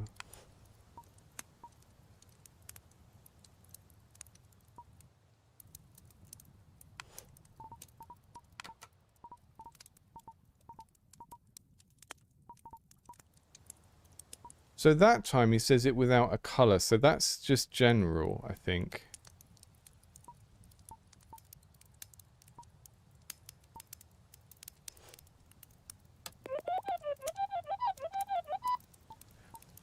Crotulian mushroom. Grow.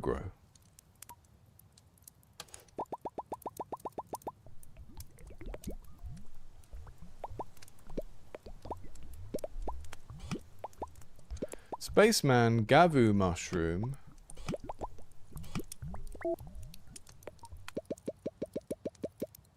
Am I supposed to eat the mushroom? Maybe? I don't know. I'm gonna have to wrap this up in 10 minutes, guys. I know I've been like picking this one to shreds, but I really like this. I love the art direction. I love what it's trying to do. I just think that there are lots of little things getting in the way. And some of those are onboarding and just the fact that the tutorial maybe needs to be a bit narrower and more on rails until you feel comfortable with what you're doing. And some of them might be slightly bigger and more structural. But I really like this. But I think sometimes you set out being like, my game is going to do this. And then after you've made it and you've seen people interact with it, from that point you need to work out, okay, did my game do that or did it do something else? Because sometimes the something else is better. And sometimes you start making a project thinking, oh, my game is going to do A, B, and C. And then when you test it with people, you find out it actually does B, C, and D. And that you need to not be too precious about A, right? And I think having that flexibility based on how people respond to the game. And obviously a lot of this is going to come back to your orientation to what you're doing. Lots of people give me games and I say, I think this thing needs fundamentally changing, and people don't change it. And it seems like they're maybe more in that thing of like, I'm going to put out a game once a year. I'm going to put out a game once every 3 months. And that means that the types of feedback I'm likely to give won't get used, because if there's something fundamental that needs a lot of work to change, people aren't going to do that. If you are trying to make higher quality things that take a bit longer, then you've got to be willing to zigzag a little bit and pivot, you know. I mean, this is what's happening in the games industry at large right now. The reason why all of these big live service games keep coming out and then the studios are immediately shut down is that the investors in those studios are putting money on studios because they want a Fortnite. And what those people don't understand, because they have nothing to do with games, and if at best they might have had something to do with esports at some point, but they're not game developers. They are angel investors and the managerial level beneath them who are like MBA project managers and not game developers. The reason why we keep seeing this pattern at the moment of all of these studios shut down is that people want someone to make Fortnite, but they don't want to give them the runway of experimentation and changing and pivoting that Fortnite had.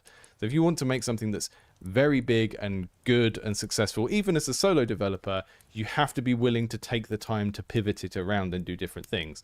If you're very much like, well, this is what I've done, I'm not going to change it much from this point forward, that's fine as well. But there's kind of a spectrum there of, obviously, if you go too far in the direction I'm talking about, you end up being the person that works on your game for 10 years. And maybe it's not a game that is worth working on for 10 years.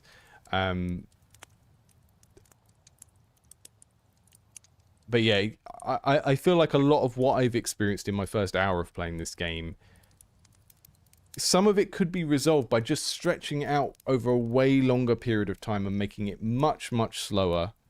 And like someone said in the chat, I think going, you know, I've put a lot of emphasis on looking at what the other games do and copying them as a best practice, because I think a lot of the time there's a lot of if it ain't broke, don't fix it. And that's also because when there's a proven design pattern, copying it isn't a sin. It's just like, look at it, work out why it works, you know, work out why they did what they did and why they didn't do the things you might want to do, and then go, okay, yeah, maybe that's why they didn't do that. But I think someone in the chat raised a really important point earlier, and I didn't, sorry, I might have been kind of, I can't remember. Look at the order that people learn language in the real world and use that to guide the way that the onboarding happens in this. Because like you've pointed out a bunch of times, kids use words in the wrong order. Kids focus on learning nouns before anything else. So maybe starting with a character leading you around, pointing at things and telling you what they are would be better.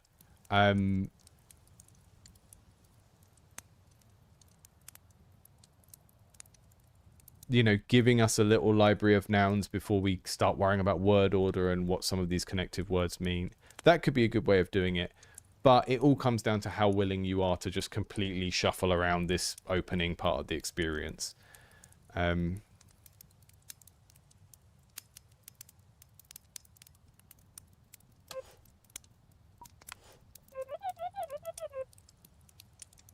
Yeah, I think John Jones, what you said, that makes sense as well. Go Weenie Bum. Oh, I'm going to change that back to Nebby. Oh, it's green, isn't he? But yeah, I don't feel like again like the option to pick dialogue options is cool. Go. We don't know if that's right.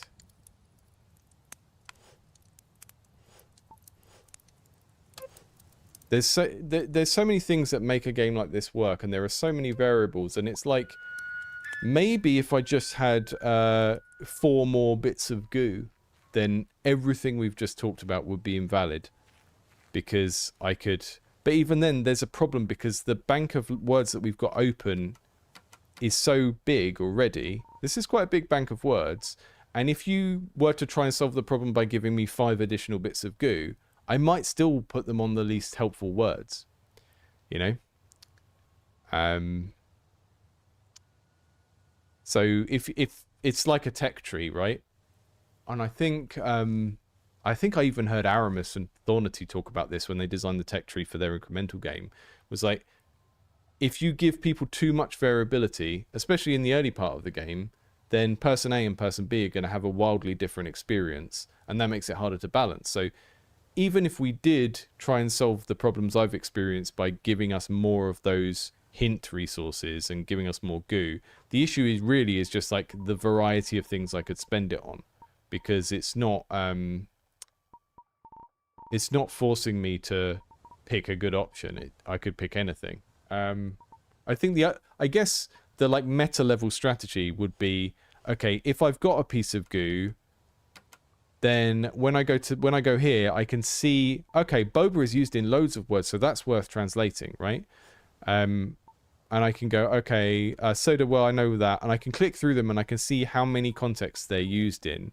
I think maybe having like a little number here of how many entries are in that when we click in, that would be helpful, because that would help us to know which of these is worth trying to crack next. But even then, I feel like the hint mechanic is like a plaster over the problem, and I think the problem is just that the space at the beginning of like how many words there are to potentially learn is just too big. But hopefully, I mean, run more playtests, see what happens, triangulate what you see from the other playtesters with what you've seen from me.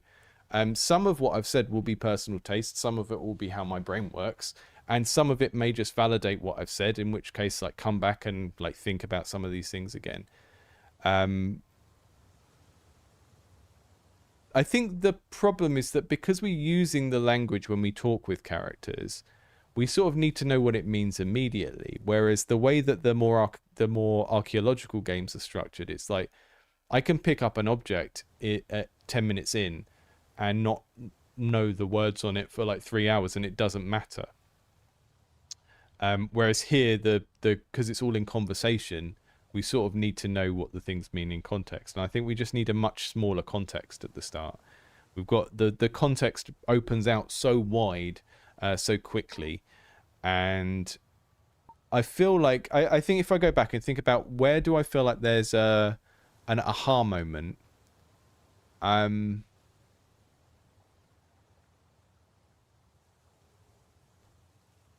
I don't know. I feel like I haven't had many. I feel like the game has been forcing success on me through the auto translate mechanic and the story moments where like I tell the character my name and stuff like that.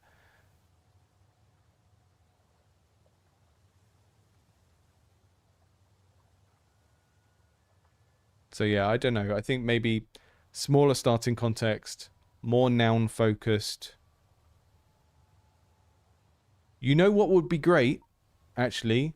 Like maybe somewhere in this space there's like the Cretullians have like a little kids board book, right? Or like a digital version of a board book, and it just shows you things and it goes boba da da da, and it's like that way you can have the nouns out of context of the conversation, and it will feel like part of the world building, right? Because it's the Crutulians kids little learning thing. Let me just show you an example of that.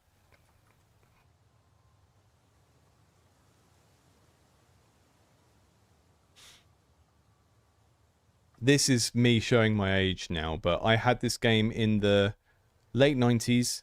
There's a PC game called Creatures, which is like a life simulation. It's not really a game. God, that art is great. Why does it look that good?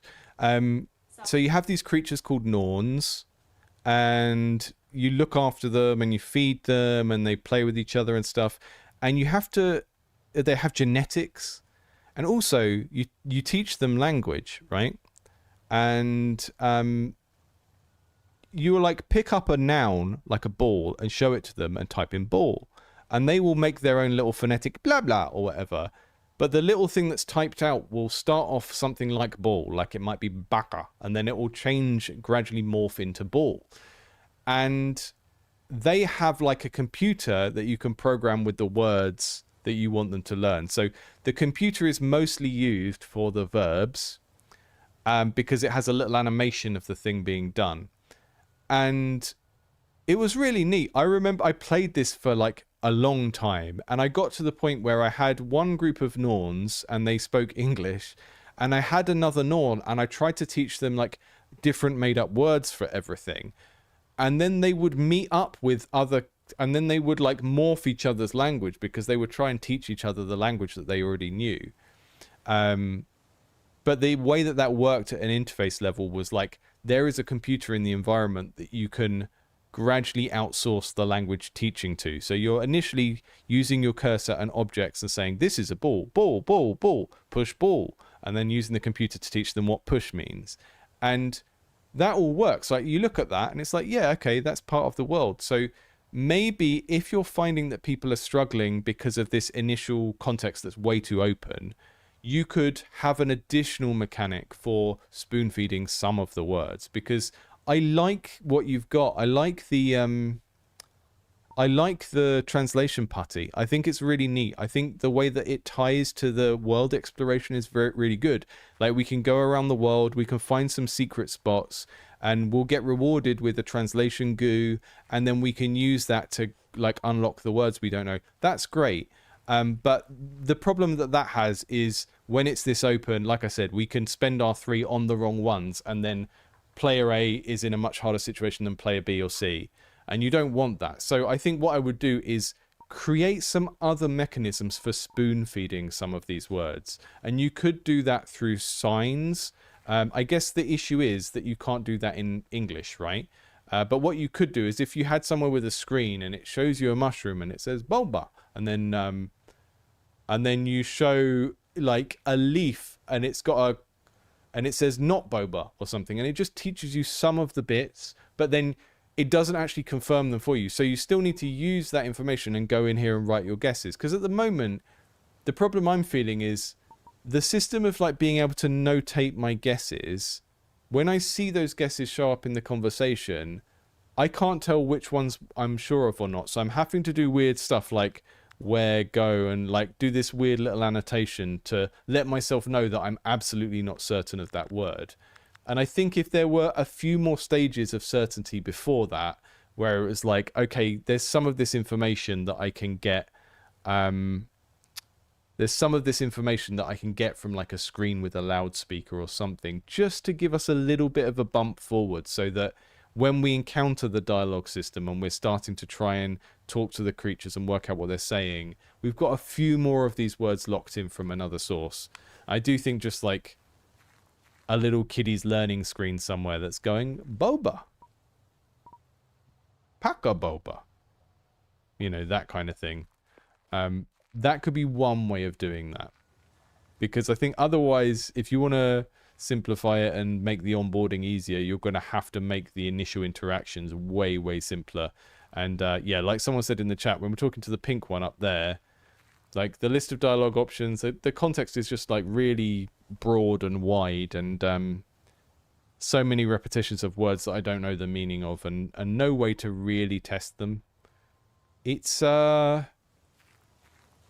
love how this game looks. I love all the creative direction of this. I think the interface is really nicely designed. Let's go down here. Can I go down here? Am I supposed to go down here? I don't think I'm supposed to. There's a big mushroom. There's lots of stuff that I really, really like about this game, and I want it to do well. But it needs to work out how to be kinder to players and just onboard them a bit easier, especially seeing as it's so cute, because you are going to get a less hardcore audience because of the aesthetic.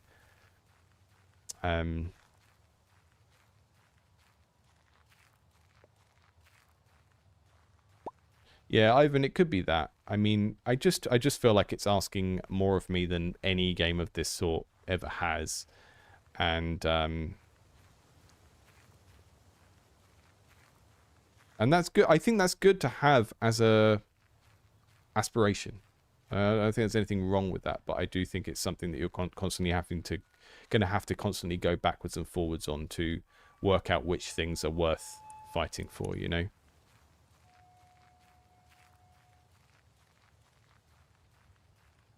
Okay, folks, I've got to go. This is the only stream for this week. I'm doing 2 next week. I'm trying to alternate between doing 1 and 2 so that I get more time for working on the game and my book and stuff on the quieter weeks.